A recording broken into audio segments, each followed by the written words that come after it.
سورہ صاد، سورہ صاد کا تعارف، مقام نزول۔ سورہ صاد مکہ مکرمہ میں نازل ہوئی ہے۔ رکوع اور آیات کی تعداد، اس سورت میں 5 رکوع اور 88 آیتیں ہیں۔ صاد نام رکھنے کی وجہ، اس سورت کی ابتدا میں حروف مقطعات میں سے ایک حرف صاد ذکر کیا گیا، اس مناسبت سے اسے سورہ صاد کہتے ہیں۔ سورہ صاد کے مضامین، اس سورت کا مرکزی مضمون یہ ہے کہ اس میں کفار سے ان کے عقائد کے بارے میں بحث کے ضمن میں اسلام کے بنیادی عقائد جیسے توحید، نبوت اور رسالت اور مرنے کے بعد دوبارہ زندہ کیے جانے کو ثابت کیا گیا ہے، اور اس صورت میں یہ چیزیں بیان کی گئی ہیں۔ نمبر 1، اس صورت کی ابتدا میں بتایا گیا کہ کفار صرف تکبر اور عناد کی وجہ سے رسول کریم علیہ الصلوۃ والسلام کی مخالفت پر عمل پیرا ہیں، اور انہیں اس بات پر تعجب ہو رہا ہے کہ انہی میں سے ایک ڈر سنانے والا عظیم رسول تشریف لایا اور اس نے ان سب بتوں کی عبادت کو باطل قرار دے دیا جن کی وہ بڑے عرصے سے عبادت کرتے چلے آ رہے ہیں۔ نمبر 2، اپنے انبیاء کرام علیہ الصلوۃ والسلام کو جھٹلانے والی سابقہ امتوں کے دردناک انجام کو بیان کر کے کفار مکہ کو نصیحت کی گئی کہ اگر وہ بھی اپنی سرکشی پر قائم رہے تو انہیں بھی ہلاک کر دیا جائے گا۔ نمبر 3، حضرت داؤد، حضرت سلیمان اور حضرت ایوب علیہ الصلوۃ والسلام کے واقعات تفصیل کے ساتھ بیان کیے گئے، اور حضرت ابراہیم، حضرت اسحاق، حضرت یعقوب، حضرت اسماعیل، حضرت یسع اور حضرت ذوالکفل علیہ الصلوۃ والسلام کے واقعات اجمالی طور پر بیان کیے گئے، اور ان واقعات کو بیان کرنے سے مقصود نبی کریم علیہ الصلوۃ والسلام کو کفار کی طرف سے پہنچنے والی اذیتوں پر تسلی دینا ہے۔ نمبر 4، آخر میں حضرت آدم علیہ الصلوۃ والسلام کی تخلیق اور شیطان کے انہیں سجدہ نہ کرنے والا واقعہ بیان کیا گیا۔ سورہ صافات کے ساتھ مناسبت، سورہ صاد کی اپنے سے ماقبل سورت صافات کے ساتھ مناسبت یہ ہے کہ سورہ صافات میں حضرت نوح، حضرت ابراہیم، حضرت اسماعیل، حضرت موسیٰ، حضرت ہارون، حضرت الیاس، حضرت لوط اور حضرت یونس علیہ الصلوۃ والسلام کے واقعات ذکر کیے گئے، اور سورہ صاد میں حضرت داؤد، حضرت سلیمان، حضرت ایوب اور حضرت آدم علیہ الصلوۃ والسلام کے واقعات بیان کیے گئے، اور بقیہ انبیاء کرام علیہ الصلوۃ والسلام کی طرف اشارہ کر دیا گیا، تو گویا کہ سورہ صاد سورہ صافات میں بیان کیے گئے انبیاء کرام علیہ الصلوۃ والسلام کے واقعات کا تتمہ ہے۔ بسم اللہ الرحمن الرحیم۔ ترجمہ، اللہ کے نام سے شروع جو نہایت مہربان رحمت والا ہے۔ صاد والقرآن ذی الذکر بل الذین کفروا فی عزت وشقاق۔ ترجمہ، صاد نصیحت والے قرآن کی قسم، بلکہ کافر تکبر اور مخالفت میں پڑے ہوئے ہیں۔ صاد یہ حروف مقطعات میں سے ایک حرف ہے، اس کی مراد اللہ تعالیٰ ہی بہتر جانتا ہے۔ والقرآن ذی الذکر، اس نامور قرآن کی قسم۔ اس آیت میں مذکور لفظ الذکر کا ایک معنی ہے عظمت، ناموری، اور دوسرا معنی ہے نصیحت۔ پہلے معنی کے اعتبار سے اس آیت اور اس کے بعد والی آیت کی تفسیر یہ ہے کہ نامور قرآن جو شرف والا اور اپنی مثل کلام لانے سے عاجز کر دینے والا ہے، اس قرآن کی قسم کافر اس کا یقین کرنے اور حق کا اعتراف کرنے سے تکبر کرتے ہیں، اور وہ اللہ تعالیٰ اور اس کے رسول صلی اللہ تعالیٰ علیہ وسلم کی مخالفت کرنے میں مصروف ہیں۔ دوسرے معنی کے اعتبار سے اس آیت اور اس کے بعد والی آیت کی تفسیر یہ ہے کہ اس نصیحت والے قرآن کی قسم جس کے ذریعے اللہ تعالیٰ تمہیں نصیحت فرماتا ہے، کہ جس طرح کفار متعدد خدا مانتے ہیں، در حقیقت ویسا ہے نہیں، بلکہ کافر تکبر اور مخالفت میں پڑے ہوئے ہیں، اور نبی کریم علیہ الصلوۃ والسلام سے عداوت رکھتے ہیں، اس لیے حق کا اعتراف نہیں کرتے۔ کم اہلکنا من قبلہم من قرن فنادوا ولا حین مناص۔ ترجمہ، ہم نے ان سے پہلے کتنی قومیں ہلاک کر دی تو وہ پکارنے لگے حالانکہ بھاگنے کا وقت نہ تھا۔ کم اہلکنا من قبلہم من قرن، ہم نے ان سے پہلے کتنی قومیں ہلاک کر دی، یعنی اے حبیب صلی اللہ تعالیٰ علیہ وآلہ وسلم، اسی تکبر اور انبیاء علیہ الصلوۃ والسلام کی مخالفت کے باعث ہم نے آپ کی قوم سے پہلے کتنی امتیں ہلاک کر دی، اور جب ان پر عذاب نازل ہونے کا وقت آیا تو انہوں نے فریاد کی اور توبہ و استغفار کرنے لگے تاکہ اس عذاب سے نجات پا جائیں، حالانکہ اس وقت بھاگنے اور عذاب سے نجات پانے کا وقت نہ تھا، اور اس وقت ان کی فریاد بیکار تھی کیونکہ وہ وقت مایوس ہو جانے کا تھا، لیکن کفار مکہ نے ان کے حال سے عبرت حاصل نہ کی۔ وَعَجِبُوا أَن جَاءَهُم مُّنذِرٌ مِّنْهُمْ وقال الكافرون هذا ساحر كذاب. ترجمہ: اور انہیں اس بات پر تعجب ہوا کہ ان کے پاس انہی میں سے ایک ڈر سنانے والا رسول تشریف لایا، اور کافروں نے کہا یہ جادوگر ہے، بڑا جھوٹا ہے. وعجبوا، اور انہیں تعجب ہوا، یعنی کفار مکہ کو اس بات پر تعجب ہوا کہ محمد مصطفیٰ صلی اللہ تعالی علیہ وسلم ظاہری خلقت، باطنی اخلاق، نسب اور شکل و صورت میں تو ہم جیسے انسان ہیں، پھر یہ کیسے ہو سکتا ہے کہ ہم میں سے صرف وہ رسالت جیسے بلند منصب کے حقدار ٹھہریں؟ اور جب کفار تاجدار رسالت صلی اللہ تعالی علیہ وسلم کی عظمت و شان دیکھ کر حیران رہ گئے تو آپ علیہ الصلوۃ والسلام کو معاذ اللہ جادوگر اور جھوٹا کہنے لگے. اجعل الآلہۃ الہا واحدا ان ھذا لشیء عجاب. ترجمہ: کیا اس نے بہت سارے خداؤں کو ایک خدا کر دیا؟ بے شک یہ ضرور بڑی عجیب بات ہے. اجعل الآلہۃ الہا واحدا، کیا اس نے بہت سارے خداؤں کو ایک خدا کر دیا؟ اس آیت کا شان نزول یہ ہے کہ جب حضرت عمر فاروق رضی اللہ تعالی عنہ اسلام لائے تو مسلمانوں کو خوشی ہوئی اور کافروں کو انتہائی رنج ہوا. ولید بن مغیرہ نے قریش کے 25 سرداروں اور بڑے آدمیوں کو جمع کیا اور انہیں ابو طالب کے پاس لایا. ان سے کہا کہ تم ہمارے سردار اور بزرگ ہو، ہم تمہارے پاس اس لیے آئے کہ تم ہمارے اور اپنے بھتیجے کے درمیان فیصلہ کر دو. ان کی جماعت کے چھوٹے درجے کے لوگوں نے جو شورش برپا کر رکھی ہے وہ تم جانتے ہو. ابو طالب نے حضور سید عالم علیہ الصلوۃ والسلام کو بلا کر عرض کی، یہ آپ کی قوم کے لوگ ہیں اور آپ سے صلح کرنا چاہتے ہیں، آپ ان کی طرف سے یک لخت انحراف نہ کیجیے. حضور اقدس علیہ الصلوۃ والسلام نے فرمایا، یہ مجھ سے کیا چاہتے ہیں؟ انہوں نے کہا، ہم اتنا چاہتے ہیں کہ آپ ہمیں اور ہمارے معبودوں کے ذکر کو چھوڑ دیجیے، ہم آپ کی اور آپ کے معبود کو برا نہیں کہیں گے. حضور پرنور علیہ الصلوۃ والسلام نے فرمایا، کیا تم ایک کلمہ قبول کر سکتے ہو جس سے عرب و عجب کے مالک و فرمان روا ہو جاؤ؟ ابو جہل نے کہا، ایک کیا ہم ایسے 10 کلمے قبول کر سکتے ہیں. سرکار دو عالم علیہ الصلوۃ والسلام نے فرمایا، کہو لا الہ الا اللہ. اس پر وہ لوگ اٹھ گئے اور کہنے لگے کہ کیا انہوں نے بہت سے خداؤں کا ایک خدا کر دیا؟ اتنی بہت سی مخلوق کے لیے ایک خدا کیسے کافی ہو سکتا ہے؟ بے شک یہ ضرور بڑی عجیب بات ہے، کیونکہ آج تک ہمارے آبا و اجداد جس چیز پر متفق رہے یہ اس کے خلاف ہے. وانطلق الملأ منهم أن امشوا واصبروا على آلهتكم إن هذا لشيء يراد ما سمعنا بهذا في الملة الآخرة إن هذا إلا اختلاق. ترجمہ: اور ان میں سے جو سردار تھے وہ یہ کہتے ہوئے چل پڑے کہ اے لوگو، تم بھی چلے جاؤ اور اپنے معبودوں پر ڈٹے رہو، بے شک اس بات میں اس کی کوئی غرض ہے، ہم نے یہ بات پچھلے دین میں بھی نہیں سنی، یہ صرف خود بنائی ہوئی جھوٹی بات ہے. وانطلق الملأ منهم، اور ان میں سے جو سردار تھے وہ چل پڑے. اس آیت اور اس کے بعد والی آیت کا خلاصہ یہ ہے کہ حضور سید المرسلین صلی اللہ تعالی علیہ وآلہ وسلم کا جواب سن کر کفار قریش کے سردار ابو طالب کی مجلس سے آپس میں یہ کہتے ہوئے چل پڑے کہ اے لوگو، تم بھی یہاں سے چلے جاؤ اور اپنے معبودوں کی عبادت کرنے پر ڈٹے رہو. اور یہ محمد مصطفیٰ صلی اللہ تعالی علیہ وآلہ وسلم جو توحید کی بات کر رہے ہیں، اس میں ان کی کوئی ذاتی غرض پوشیدہ ہے. اور یہ بات تو ہم نے پچھلے دین یعنی اپنے آبا و اجداد کے دین میں، یہ سب سے پچھلے دین عیسائیت میں بھی نہیں سنی، کیونکہ عیسائی بھی 3 خداؤں کے قائل تھے، جبکہ یہ تو ایک ہی خدا بتاتے ہیں. یہ صرف ان کی خود سے بنائی ہوئی جھوٹی بات ہے. أَأُنزِلَ عَلَيْهِ الذِّكْرُ مِن بَيْنِنَا بَلْ هُمْ فِي شَكٍّ مِّن ذِكْرِي بَل لَّمَّا يَذُوقُوا عَذَابِ. ترجمہ: کیا ہمارے درمیان ان پر قرآن اتارا گیا؟ بلکہ وہ میری کتاب کے بارے میں شک میں ہیں، بلکہ ابھی انہوں نے میرا عذاب نہیں چکھا.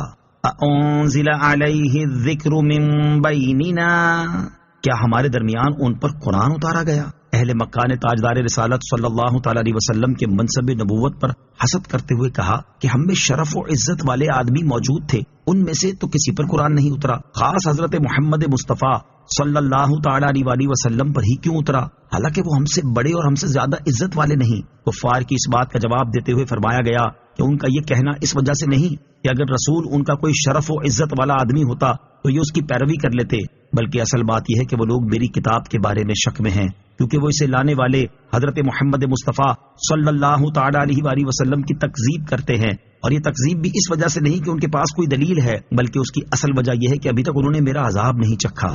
اگر میرا عذاب چکھ لیتے تو یہ شک، تکذیب اور حسد کچھ باقی نہ رہتا، اور وہ نبی اکرم علیہ الصلوۃ والسلام کی تصدیق کرتے، لیکن اس وقت کی تصدیق ان کے لیے مفید نہ ہوتی۔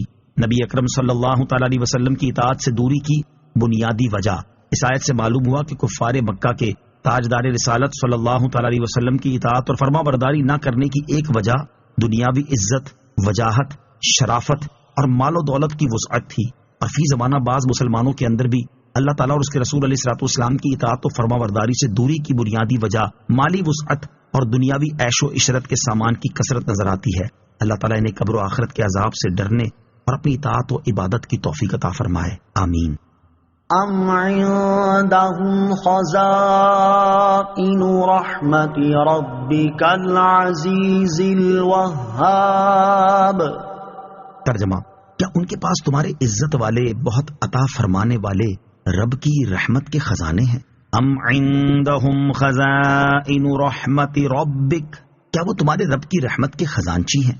یعنی اے حبیب علیہ الصلوۃ والسلام، جو کفار آپ کی نبوت پر اعتراض کر رہے ہیں، کیا وہ آپ کے رب کی رحمت کے خزانچی ہیں؟ اور کیا نبوت کی کنجیاں ان کے ہاتھ میں ہیں کہ جسے چاہیں دیں اور جسے چاہیں نہ دیں؟ اور وہ اپنے آپ کو سمجھتے کیا ہیں؟ اللہ تعالیٰ اور اس کی مالکیت کو نہیں جانتے؟ اور وہ عزت والا، بہت عطا فرمانے والا ہے۔ وہ اپنی حکمت کے تقاضے کے مطابق جسے جو چاہے عطا فرمائے، اور اس نے اپنے حبیب محمد مصطفیٰ صلی اللہ تعالی علیہ وسلم کو نبوت عطا فرمائی، تو کسی کو اس میں دخل دینے اور چوں چرا کرنے کی کیا مجال ہے؟ اب کسی کو نبوت نہیں مل سکتی۔ اس آیت سے معلوم ہوا کہ نبوت اللہ تعالیٰ کا خاص عطیہ ہے، وہ اپنے بندوں میں سے جسے چاہے اس سعادت سے مشرف فرما دے۔ لیکن یہ یاد رہے کہ تاجدار رسالت صلی اللہ تعالی علیہ وسلم کی تشریف آوری کے بعد اب کسی کو نبوت نہیں مل سکتی، کیونکہ اللہ تعالیٰ نے آپ علیہ الصلوۃ والسلام پر نبوت کا سلسلہ ختم فرما دیا ہے، جیسا کہ ارشاد باری تعالیٰ ہے، ما كان محمد ابا احد من رجالكم ولكن رسول الله وخاتم النبيين وكان الله بكل شيء عليما۔ ترجمہ، محمد تمہارے مردوں میں کسی کے باپ نہیں ہے، لیکن اللہ کے رسول ہیں اور سب نبیوں کے آخر میں تشریف لانے والے ہیں، اور اللہ سب کچھ جاننے والا ہے۔ اور حضرت ثوبان رضی اللہ تعالیٰ عنہ سے روایت ہے، سید المرسلین صلی اللہ تعالی علیہ وسلم نے ارشاد فرمایا، ان قریب میری امت میں 30 کذاب ہوں گے، ان میں سے ہر ایک کا یہ دعویٰ ہوگا کہ وہ نبی ہے، حالانکہ میں سب سے آخری نبی ہوں اور میرے بعد کوئی نبی نہیں ہے۔ نوٹ: ختم نبوت سے متعلق مزید معلومات حاصل کرنے کے لیے سورہ احزاب کی آیت نمبر 40 کی تفسیر ملاحظہ فرمائیں۔ ام لهم ملک السماوات والارض وما بینہما فلیرتقوا فی الاسباب۔ ترجمہ، یا کیا ان کے لیے آسمانوں اور زمین اور جو کچھ ان کے درمیان ہے سب کی سلطنت ہے؟ پھر تو انہیں چاہیے کہ رسیوں کے ذریعے چڑھ جائیں۔ ام لهم ملک السماوات والارض وما بینہما، یا کیا ان کے لیے آسمانوں اور زمین اور جو کچھ ان کے درمیان ہے سب کی سلطنت ہے؟ یعنی جو مشرکین تکبر اور مخالفت میں پڑے ہوئے ہیں، کیا ان کے لیے آسمانوں اور زمین اور جو کچھ ان کے درمیان ہے سب کی سلطنت ہے؟ اگر ایسا ہے تو اس صورت میں انہیں چاہیے کہ رسیوں کے ذریعے آسمانوں میں چڑھ جائیں، اور ایسا اختیار ان کے پاس ہو تو جسے چاہیں وحی کے ساتھ خاص کریں اور کائنات کا انتظام اپنے ہاتھ میں لے لیں۔ اور جب یہ کچھ نہیں ہے تو اللہ تعالیٰ کے کاموں اور اس کے انتظامات میں دخل کیوں دیتے ہیں، اور انہیں ایسی بے سروپا باتیں کرنے کا کیا حق ہے؟ جند ما هنالك مهزوم من الاحزاب۔ ترجمہ، یہ لشکروں میں سے ایک ذلیل لشکر ہے جسے یہاں شکست دے دی جائے گی۔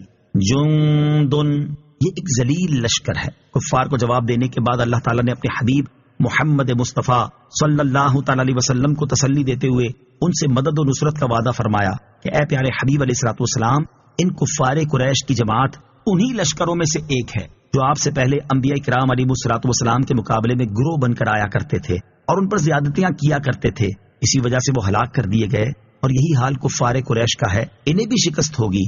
حضرت قتادہ رضی اللہ تعالیٰ عنہ فرماتے ہیں، اللہ تعالیٰ نے مکہ مکرمہ میں اپنے حبیب علیہ الصلوۃ والسلام کو مشرکین کی شکست کی خبر دیتے ہوئے فرمایا، سیہزم الجمع ویولون الدبر۔ ترجمہ، ان قریب سب بھگا دیے جائیں گے اور وہ پیٹھ پھیر دیں گے، اور اس خبر کی صداقت غزوہ بدر میں ظاہر ہو گئی۔ كذبت قبلهم قوم نوح وعاد وفرعون ذو الأوتاد وثمود وقوم لوط وأصحاب الأيكة أولئك الأحزاب إن كل إلا كذب الرسل فحق عقاب۔ ترجمہ: نوح کی قوم اور عاد اور میخوں والا فرعون ان سے پہلے جھٹلا چکے ہیں، اور سمود اور لوط کی قوم اور ایکا نامی جنگل والے یہی گروہ ہیں۔ ان میں کوئی ایسا نہیں جس نے رسولوں کو نہ جھٹلایا ہو، تو میرا عذاب لازم ہو گیا۔ کذبت قبلہم قوم نوح، ان سے پہلے نوح کی قوم جھٹلا چکی ہے۔ یہاں سے اللہ تعالیٰ نے اپنے حبیب علیہ الصلوۃ والسلام کی قلبی تسکین کے لیے پچھلے انبیاء کرام علیہ الصلوۃ والسلام اور ان کی قوموں کا ذکر فرمایا ہے۔ اس آیت اور اس کے بعد والی 2 آیات کا خلاصہ یہ ہے کہ اے پیارے حبیب علیہ الصلوۃ والسلام، حضرت نوح علیہ الصلوۃ والسلام کی قوم جنہیں حضرت نوح علیہ الصلوۃ والسلام نے سینکڑوں سال تبلیغ فرمائی، اور عاد جنہیں حضرت ہود علیہ الصلوۃ والسلام نے عرصہ دراز تک تبلیغ فرمائی، اور میخوں میں گاڑ کر سزا دینے والا فرعون جو کسی پر غصہ کرتا تھا تو اسے لٹا کر اس کے چاروں ہاتھ پاؤں کھینچ کر چاروں طرف کھونٹوں میں بدوا دیتا تھا، پھر اس کو پٹواتا اور اس پر طرح طرح کی سختیاں کرتا تھا، اور حضرت صالح علیہ الصلوۃ والسلام کی قوم سمود اور حضرت لوط علیہ الصلوۃ والسلام کی قوم اور ایکا نامی جنگل والے جو حضرت شعیب علیہ الصلوۃ والسلام کی قوم سے تھے، یہ سب کفار قریش سے پہلے اپنے رسولوں کو جھٹلا چکے ہیں۔ یہی وہ گروہ ہیں جو انبیاء کرام علیہ الصلوۃ والسلام کے مقابلے میں جتھے باندھ کر آئے، اور مشرکین مکہ انہی گروہوں میں سے ہیں، اور ان لوگوں نے جب انبیاء کرام علیہ الصلوۃ والسلام کو جھٹلایا تو ان پر میرا عذاب لازم ہو گیا، اور جب پہلے کی طاقتور قومیں عذاب الہی کے سامنے بے بس و لاچار ہو گئیں تو اب کے کمزور کافر لوگوں پر جب میرا عذاب نازل ہوگا تو ان کا کیا حال ہوگا۔ وما ينظر هؤلاء إلا صيحة واحدة ما لها من فواق۔ ترجمہ: اور یہ چیخ کا ہی انتظار کر رہے ہیں جسے کوئی پھیرنے والا نہیں۔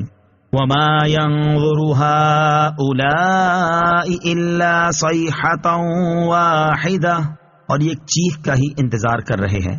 اس سے پہلی آیات میں اللہ تعالیٰ نے سابقہ امتوں کے عذابات کا ذکر فرمایا، اور یہاں سے کفار قریش کے عذاب کا ذکر فرما رہا ہے۔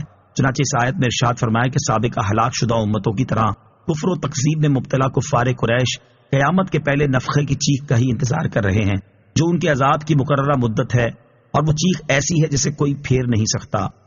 وقالوا ربنا عجل لنا قطنا قبل يوم الحساب اصبر على ما يقولون واذكر عبدنا داود ذا الأيد إنه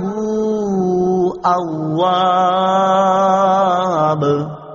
ترجمہ: اور انہوں نے کہا اے ہمارے رب، ہمارا حصہ ہمیں حساب کے دن سے پہلے جلد دے دے، تم ان کی باتوں پر صبر کرو اور ہمارے نعمتوں والے بندے داؤد کو یاد کرو، بے شک وہ بڑا رجوع کرنے والا ہے۔ وقالو، اور انہوں نے کہا۔ اس آیت اور اس کے بعد والی آیت کا خلاصہ یہ ہے کہ نضر بن حارث نے مذاق اڑانے کے طور پر کہا اے ہمارے رب، جہنم کے عذاب کا ہمارا حصہ ہمیں حساب کے دن سے پہلے دنیا میں ہی جلد دے دے۔ اس پر اللہ تعالیٰ نے اپنے حبیب علیہ الصلوۃ والسلام سے فرمایا کہ آپ ان کفار کی باتوں پر صبر کریں اور ان کی اذیتوں کو برداشت کریں۔ اس کے بعد فرمایا کہ ہمارے نعمتوں والے بندے حضرت داؤد علیہ الصلوۃ والسلام کو یاد کریں، بے شک وہ اپنے رب عز و جل کی طرف ہر حال میں رجوع کرنے والا ہے۔ ایک برگزیدہ نبی کو یاد کرنے کا حکم دینے کا مقصد یہ ہے کہ اللہ تعالیٰ کی رحمت پر دل مضبوط ہو جائے کہ اللہ تعالیٰ کس طرح اپنے مقبول و محبوب بندوں کو اپنے فضل و کرم سے نوازتا ہے۔ لہٰذا اگر حضور پرنور علیہ الصلوۃ والسلام کو کفار کی طرف سے ایذا پہنچ رہی ہے تو پریشان ہونے کی ضرورت نہیں، کیونکہ فضل الہی ان سب غموں کو دھو دے گا۔ حضرت عبداللہ ابن عباس رضی اللہ تعالیٰ عنہما فرماتے ہیں ذل ایدی سے مراد یہ ہے کہ حضرت داؤد علیہ الصلوۃ والسلام عبادت میں بہت قوت والے تھے۔ حضرت داؤد علیہ الصلوۃ والسلام کی عبادت کا حال حضرت داؤد علیہ الصلوۃ والسلام کی عبادت کے بارے میں حضرت عبداللہ بن عمرو رضی اللہ تعالیٰ عنہما سے مروی ہے۔ حضور پرنور صلی اللہ تعالیٰ علیہ وآلہ وسلم نے ارشاد فرمایا اللہ تعالیٰ کو حضرت داؤد علیہ الصلوۃ والسلام کے نفلی روزے سب روزوں سے پسند ہیں۔ ان کا طریقہ یہ تھا کہ وہ ایک دن روزہ رکھتے اور ایک دن چھوڑ دیتے تھے۔ اللہ تعالیٰ کو حضرت داؤد علیہ الصلوۃ والسلام کی نفل نماز سب نمازوں سے پسند ہے۔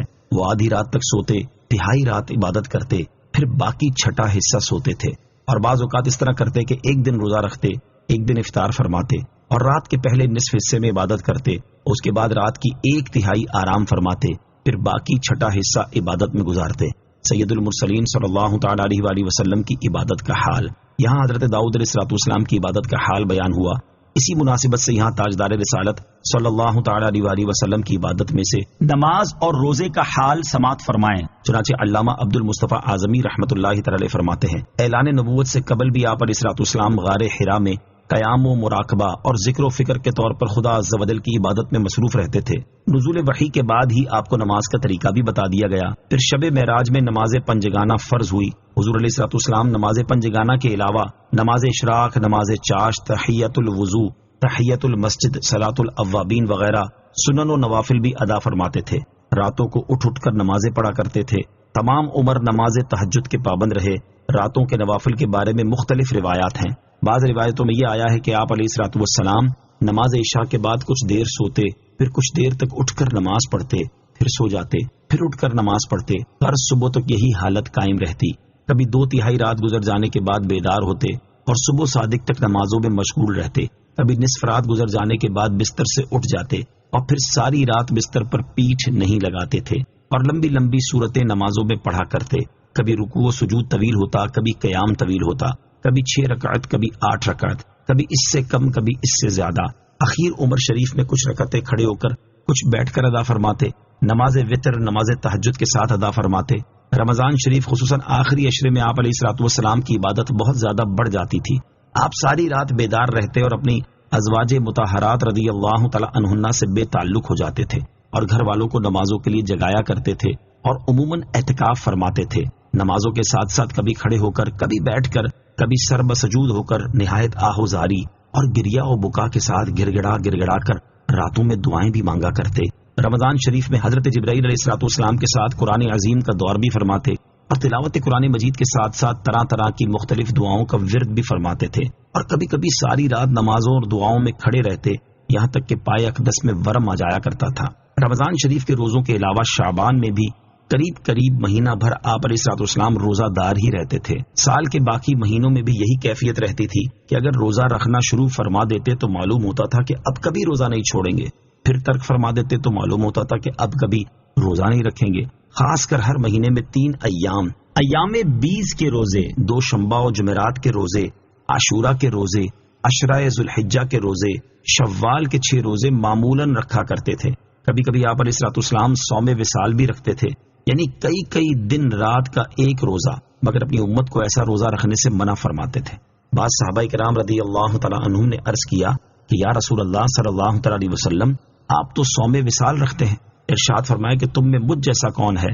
میں اپنے رب کے دربار میں رات بسر کرتا ہوں اور وہ مجھ کو کھلاتا اور پلاتا ہے۔ تعریف کے قابل بندہ، ویسے تو ہر انسان اللہ تعالیٰ کا بندہ ہے، لیکن تعریف کے قابل وہ بندہ ہے جس کے بارے میں اللہ تعالیٰ خود فرما دے کہ یہ ہمارا بندہ ہے۔ اس آیت میں اللہ تعالیٰ نے حضرت داؤد علیہ السلام کو اپنا بندہ فرمایا اور یہ حضرت داؤد علیہ السلام کی عظمت و شرافت اور فضیلت کی بہت بڑی دلیل ہے۔ یوں ہی اللہ تعالیٰ نے اپنے حبیب علیہ السلام کو قرآن پاک میں کئی مقامات پر اپنا بندہ فرمایا۔ جیسے ایک مقام پر ارشاد فرمایا، ان کنتم آمنتم باللہ وما انزلنا علی عبدنا یوم الفرقان۔ ترجمہ، اور اگر تم اللہ پر اور اس پر ایمان رکھتے ہو جو ہم نے اپنے خاص بندے پر فیصلے کے دن اتارا۔ اور ارشاد فرمایا، الحمدللہ الذی انزل علی عبدہ الکتاب ولم یجعل لہ عوجا۔ ترجمہ، تمام تعریفیں اس اللہ کے لیے ہیں جس نے اپنے بندے پر کتاب نازل فرمائی اور اس میں کوئی ٹیڑھ نہیں رکھی۔ اور ارشاد فرمایا، سبحان الذی اسری بعبدہ لیلا من المسجد الحرام الی المسجد الاقصی۔ ترجمہ، پاک ہے وہ ذات جس نے اپنے خاص بندے کو رات کے کچھ حصے میں مسجد حرام سے مسجد اقصی تک سیر کرائی۔ اور آپ علیہ السلام کی فضیلت کا کمال یہ ہے کہ اللہ تعالیٰ آپ صلی اللہ تعالی علیہ وسلم کو اپنا بندہ فرماتا ہے اور اپنے بارے میں فرماتا ہے کہ میں ان کا رب ہوں۔ چنانچہ ارشاد فرمایا کہ فَوَرَبِّكَ لَنَسْأَلَنَّهُمْ أَجْمَعِينَ۔ ترجمہ، تو تمہارے رب کی قسم ہم ضرور ان سب سے پوچھیں گے۔ إِنَّا سَخَّرْنَا الْجِبَالَ مَعَهُ يُسَبِّحْنَ بِالْعَشِيِّ وَالْإِشْرَاقِ۔ ترجمہ، بے شک ہم نے اس کے ساتھ پہاڑوں کو تابع کر دیا کہ وہ شام اور سورج کے چمکتے وقت تسبیح کریں. انا سخرنا الجبال معه، بے شک ہم نے اس کے ساتھ پہاڑوں کو تابع کر دیا. یعنی اللہ تعالیٰ نے پہاڑوں کو حضرت داؤد علیہ السلام کے تابع کر دیا کہ جب شام اور سورج کے چمکتے وقت حضرت داؤد علیہ السلام تسبیح کرتے تو پہاڑ بھی آپ علیہ السلام کے ساتھ مل کر تسبیح کرتے.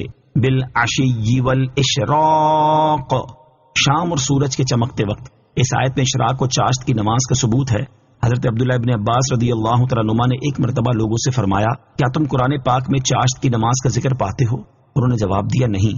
آپ رضی اللہ تعالیٰ عنہ نے اس آیت کی تلاوت فرمائی، اِنَّا سَخَّرْنَا الْجِبَالَ مَعَهُ يُسَبِّحْنَ بِالْعَشِيِّ وَالْإِشْرَاقِ، اور فرمایا کہ حضرت داؤد علیہ السلام چاشت کی نماز ادا فرمایا کرتے تھے. ایک عرصے سے میرے دل میں چاشت کی نماز کے بارے میں کچھ الجھن تھی، یہاں تک کہ میں نے اس کا ذکر اس آیت یسبحن بالعشی والاشراق میں پا لیا. اشراق و چاشت کی نماز کے فضائل. آیت کی مناسبت سے یہاں اشراق و چاشت کی نماز ادا کرنے کے 2 فضائل سماعت کیجیے. نمبر 1، ترمذی شریف کی حدیث ہے، حضرت انس بن مالک رضی اللہ تعالی عنہ سے روایت ہے، رسول اللہ صلی اللہ تعالی علیہ وآلہ وسلم نے ارشاد فرمایا، جس نے فجر کی نماز جماعت کے ساتھ ادا کی، پھر وہ سورج طلوع ہونے تک بیٹھ کر اللہ تعالیٰ کا ذکر کرتا رہا، پھر اس نے 2 رکعت نماز پڑھی تو اسے حج اور عمرے کا پورا ثواب ملے گا. نمبر 2، حضرت انس بن مالک رضی اللہ تعالیٰ عنہ سے روایت ہے، نبی کریم صلی اللہ تعالیٰ علیہ وسلم نے ارشاد فرمایا، جس نے چاشت کی نماز کی 12 رکعتیں پڑھی اس کے لیے اللہ تعالیٰ جنت میں سونے کا محل بنا دے گا. اللہ تعالیٰ ہمیں بھی اشراق اور چاشت کی نماز ادا کرنے کی توفیق عطا فرمائے، آمین. والطير محشورة كل له أواب. ترجمہ، اور جمع کیے ہوئے پرندے سب اس کے فرما بردار تھے. والطير محشورة، اور جمع کیے ہوئے پرندے یعنی ہر جانب سے جمع کیے ہوئے پرندے حضرت داؤد علیہ السلام کے تابع کر دیے. پہاڑ اور پرندے سبھی آپ علیہ السلام کے فرما بردار تھے. حضرت عبداللہ ابن عباس رضی اللہ تعالیٰ عنہما سے مروی ہے کہ جب حضرت داؤد علیہ السلام تسبیح کرتے تو پہاڑ آپ علیہ السلام کے ساتھ تسبیح کرتے اور پرندے بھی آپ علیہ السلام کے پاس جمع ہو کر تسبیح کرتے. نوٹ، حضرت داؤد علیہ السلام کے لیے پہاڑوں اور پرندوں کی تسخیر کا ذکر سورہ انبیاء آیت نمبر 79 اور سورہ سبا آیت نمبر 10 میں بھی گزر چکا ہے. وَشَدَدْنَا مُلْكَهُ وَآتَيْنَاهُ الْحِكْمَةَ وَفَصْلَ الْخِطَابِ. ترجمہ، اور ہم نے اس کی سلطنت کو مضبوط کیا اور اسے حکمت اور حق و باطل میں فرق کر دینے والا علم عطا فرمایا. وَشَدَدْنَا مُلْكَهُ، اور ہم نے اس کی سلطنت کو مضبوط کیا، یعنی حضرت داؤد علیہ السلام کو اللہ تعالیٰ نے وہ اسباب و ذرائع عطا فرمائے جن کے ذریعے سلطنت مضبوط ہوتی ہے، خواہ وہ لشکر کی صورت میں ہو یا ذاتی عظمت و ہیبت کی صورت میں ہو. وَآتَيْنَاهُ الْحِكْمَةَ وَفَصْلَ الْخِطَابِ، اور اسے حکمت اور حق و باطل میں فرق کر دینے والا علم عطا فرمایا. اس آیت میں حکمت سے مراد نبوت ہے، اور بعض مفسرین نے حکمت سے عدل کرنا مراد لیا ہے، جبکہ بعض نے اس سے کتاب اللہ کا علم، بعض نے فقہ اور بعض نے سنت مراد لی ہے، اور قول فیصل سے قضا کا علم مراد ہے جو حق و باطل میں فرق و تمیز کر دے. وَهَلْ أَتَاكَ نَبَأُ الْخَصْمِ إِذْ تَسَوَّرُوا الْمِحْرَابَ إِذْ دَخَلُوا عَلَى دَاوُودَ فَفَزِعَ مِنْهُمْ قَالُوا لَا تَخَفْ خصمان بغى بعضنا على بعض فاحكم بيننا بالحق ولا تشطط واهدنا إلى سواء الصراط إن هذا أخي له 99 نعجة ولي نعجة واحدة فقال أكفلنيها وعزني في الخطاب. ترجمہ، اور کیا تمہارے پاس ان دعوے داروں کی خبر آئی جب وہ دیوار کود کر مسجد میں آئے؟ جب وہ داؤد پر داخل ہوئے تو وہ ان سے گھبرا گیا. انہوں نے عرض کی، ڈریے نہیں، ہم 2 فریق ہیں، ہم میں سے ایک نے دوسرے پر زیادتی کی ہے، تو ہم میں حق کے ساتھ فیصلہ فرما دیجئے اور حق کے خلاف نہ کیجئے گا اور ہمیں سیدھی راہ بتا دیں. بے شک یہ میرا بھائی ہے، اس کے پاس 99 دمبیاں ہیں اور میرے پاس 1 دمبی ہے. اب یہ کہتا ہے کہ وہ بھی میرے حوالے کر دو، اور اس نے اس بات میں مجھ پر زور ڈالا ہے. وَهَلْ أَتَاكَ نَبَأُ الْخَصْمِ، اور کیا تمہارے پاس ان دعوے داروں کی خبر آئی؟ مشہور قول کے مطابق یہ آنے والے فرشتے تھے جو حضرت داؤد علیہ الصلوۃ والسلام کی آزمائش کے لیے آئے تھے، اور انہوں نے جو یہ کہا ہم میں سے ایک نے دوسرے پر زیادتی کی ہے، اس کے بارے میں صدر الافاضل مفتی نعیم الدین مراد آبادی رحمۃ اللہ تعالی فرماتے ہیں ان کا یہ قول ایک مسئلے کی فرضی شکل پیش کر کے جواب حاصل کرنا تھا، اور کسی مسئلے کے متعلق حکم معلوم کرنے کے لیے فرضی صورتیں مقرر کر لی جاتی ہیں اور معین اشخاص کی طرف ان کی نسبت کر دی جاتی ہے تاکہ مسئلے کا بیان بہت واضح طریقے پر ہو اور ابہام باقی نہ رہے۔ یہاں جو صورت مسئلہ ان فرشتوں نے پیش کی، اس سے مقصود حضرت داؤد علیہ الصلوۃ والسلام کو توجہ دلانا تھی اس امر کی طرف جو انہیں پیش آیا تھا، اور وہ یہ تھا کہ آپ کی 99 بیویاں تھیں۔ اس کے بعد آپ نے ایک اور عورت کو پیام دے دیا جس کو ایک مسلمان پہلے سے پیام دے چکا تھا، لیکن آپ کا پیام پہنچنے کے بعد عورت کے اعزاء و اقارب دوسرے کی طرف التفات کرنے والے کب تھے؟ آپ کے لیے راضی ہو گئے اور آپ سے نکاح ہو گیا۔ ایک قول یہ بھی ہے کہ اس مسلمان کے ساتھ نکاح ہو چکا تھا، آپ نے اس مسلمان سے اپنی رغبت کا اظہار کیا اور چاہا کہ وہ اپنی عورت کو طلاق دے دے، وہ آپ کے لحاظ سے منع نہ کر سکا اور اس نے طلاق دے دی، آپ کا نکاح ہو گیا۔ اور اس زمانے میں ایسا معمول تھا کہ اگر کسی شخص کو کسی کی عورت کی طرف رغبت ہوتی تو اس سے استدعا کر کے طلاق دلوا لیتا اور بعد عدت نکاح کر لیتا۔ یہ بات نہ تو شرعاً ناجائز ہے نہ اس زمانے کے رسم و عادت کے خلاف، لیکن شان انبیاء بہت عرفا و اعلیٰ ہوتی ہے، اس لیے یہ آپ کے منصب عالی کے لائق نہ تھا، تو مرضی الہی یہ ہوئی کہ آپ کو اس پر آگاہ کیا جائے، اور اس کا سبب یہ پیدا کیا گیا کہ ملائکہ مدعی یعنی دعویٰ کرنے والے اور مدعا علیہ یعنی جس کے خلاف دعویٰ کیا جائے کی شکل میں آپ کے سامنے پیش ہوئے۔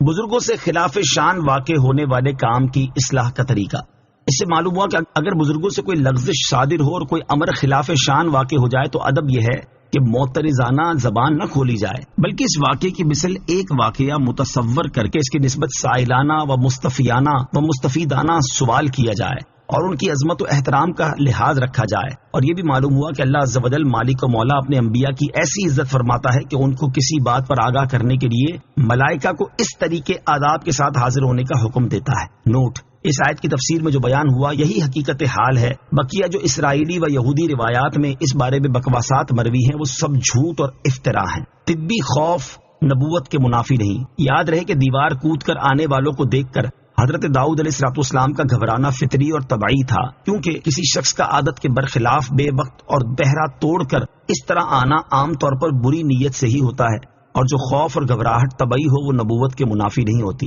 گفتگو کے آداب کی خلاف ورزی ہونے پر کیا کرنا چاہیے؟ دیوار کود کر آنے والوں نے آتے ہی اپنی بات شروع کر دی اور حضرت داؤد علیہ الصلوۃ والسلام خاموشی کے ساتھ ان کی بات سنتے رہے۔ اس سے معلوم ہوا کہ اگر کوئی شخص گفتگو کے آداب کی خلاف ورزی کرے تو اسے فوراً ملامت اور ڈانٹ ڈپٹ کرنے کی بجائے پہلے اس کی بات سن لینی چاہیے تاکہ یہ معلوم ہو جائے کہ اس کے پاس اس کا کوئی جواز تھا یا نہیں، اور اگر جواز نہ بھی ہو تو بھی ممکنہ حد تک صبر ہی کرنا چاہیے، جیسا کہ حضرت داؤد علیہ الصلوۃ والسلام نے فرمایا۔ رسول کریم علیہ الصلوۃ والسلام آداب گفتگو کی خلاف ورزی ہونے پر درگزر کرتے اور صبر فرمایا کرتے تھے، اور اس سلسلے میں حضرت زید بن ثانہ رضی اللہ تعالیٰ عنہ کا واقعہ مشہور ہے کہ انہوں نے اسلام قبول کرنے سے پہلے ایک مرتبہ انتہائی سخت انداز میں حضور اقدس صلی اللہ تعالی علیہ وسلم سے کلام کیا، لیکن حضور پر نور علیہ الصلوۃ والسلام نے نہ صرف خود حلم، صبر اور عفو و درگزر کا مظاہرہ فرمایا بلکہ صحابہ کرام رضی اللہ تعالیٰ عنہم کو بھی ان کے ساتھ نرمی کرنے کا حکم ارشاد فرمایا۔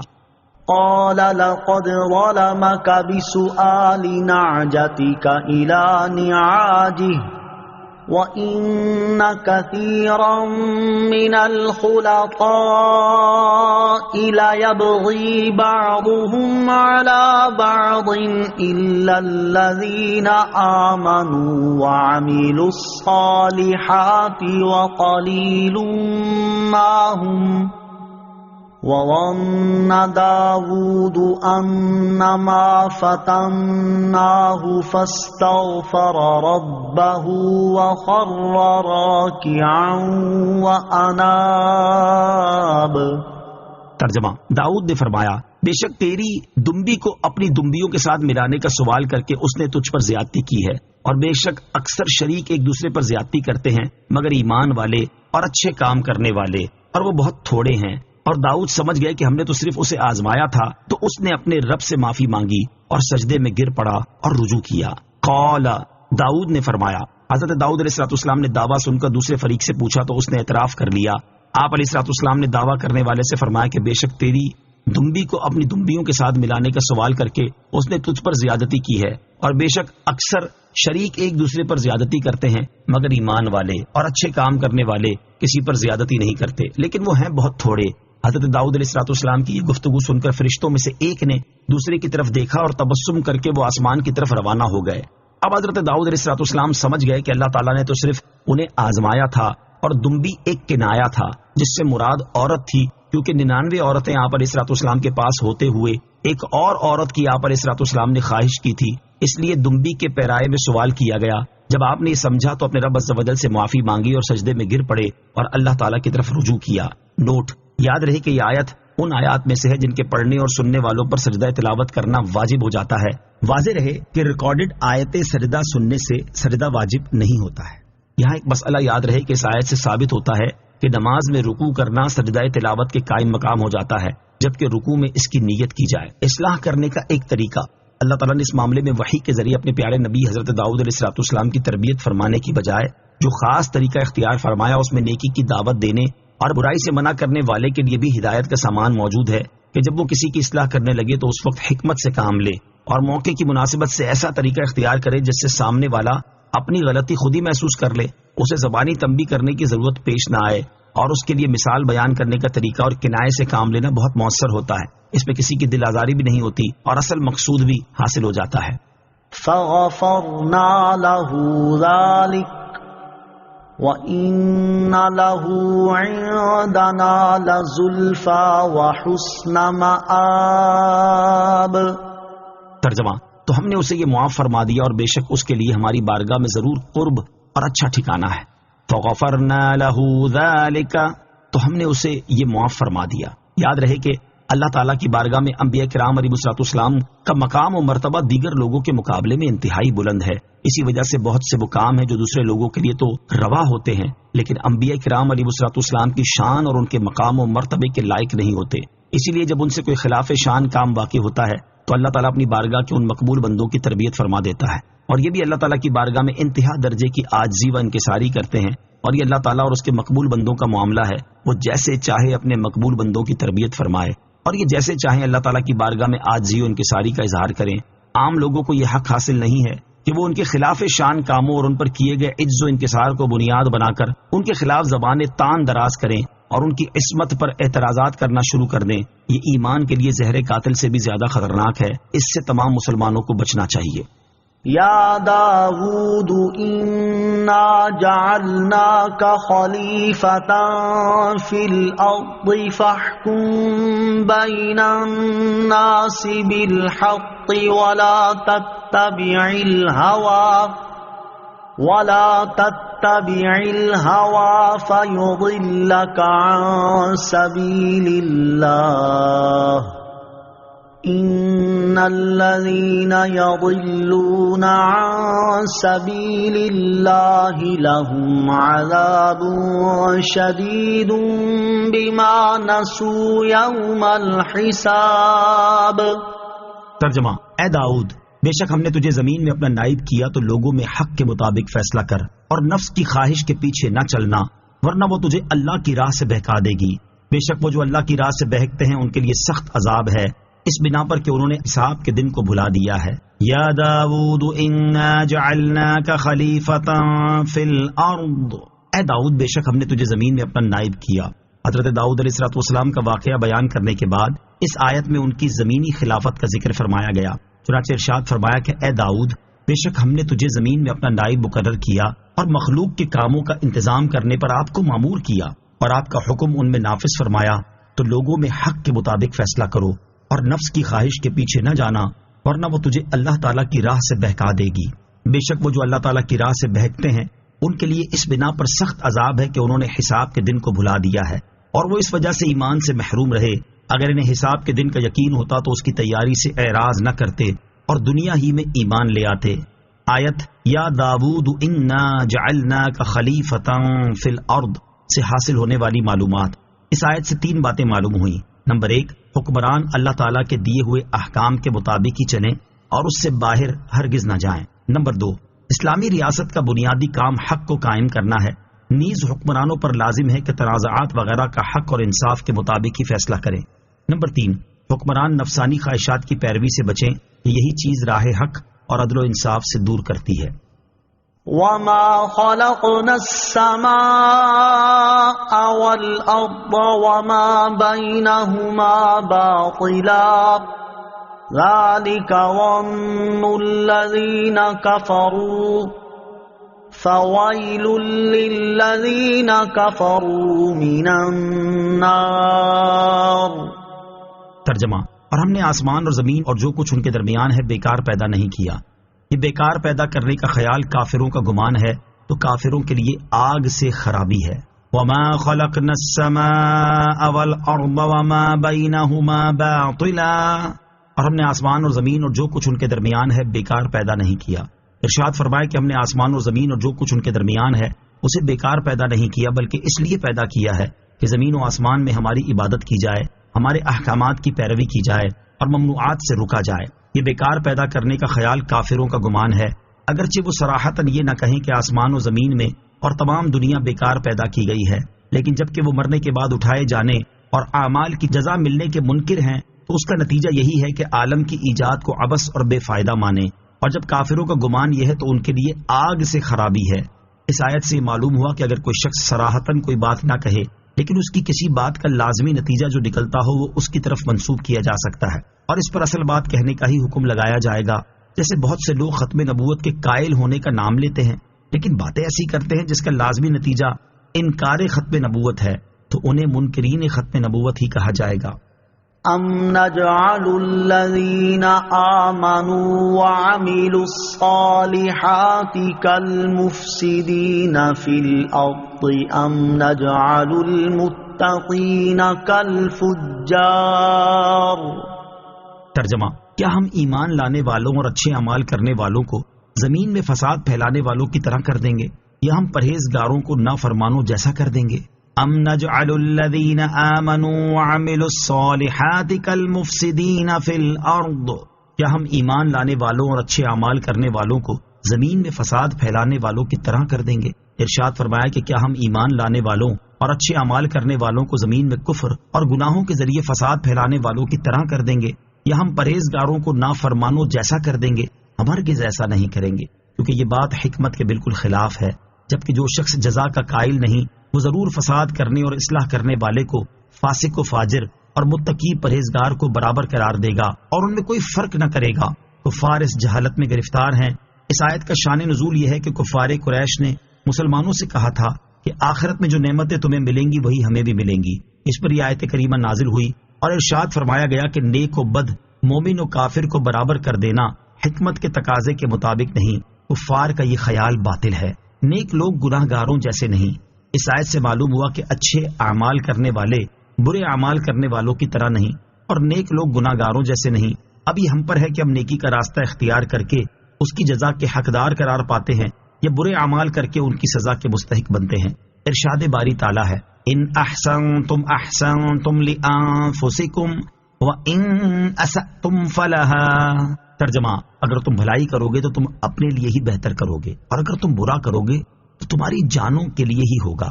اور حضرت ابو ذر رضی اللہ تعالیٰ عنہ سے روایت ہے، حضور اقدس صلی اللہ تعالیٰ علیہ وسلم نے ارشاد فرمایا، جس طرح کانٹے سے انگور حاصل نہیں کیے جا سکتے اسی طرح فاسق و فاجر لوگ متقی اور پرہیزگار لوگوں کے مرتبے تک نہیں پہنچ سکتے۔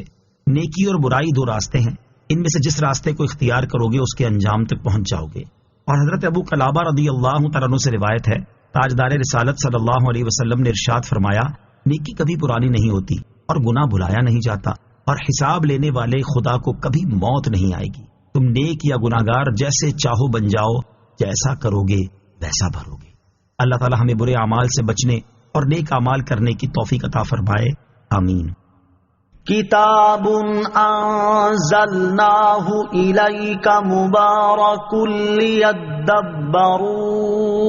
آیاتہ ولیتذکر اولو الالباب۔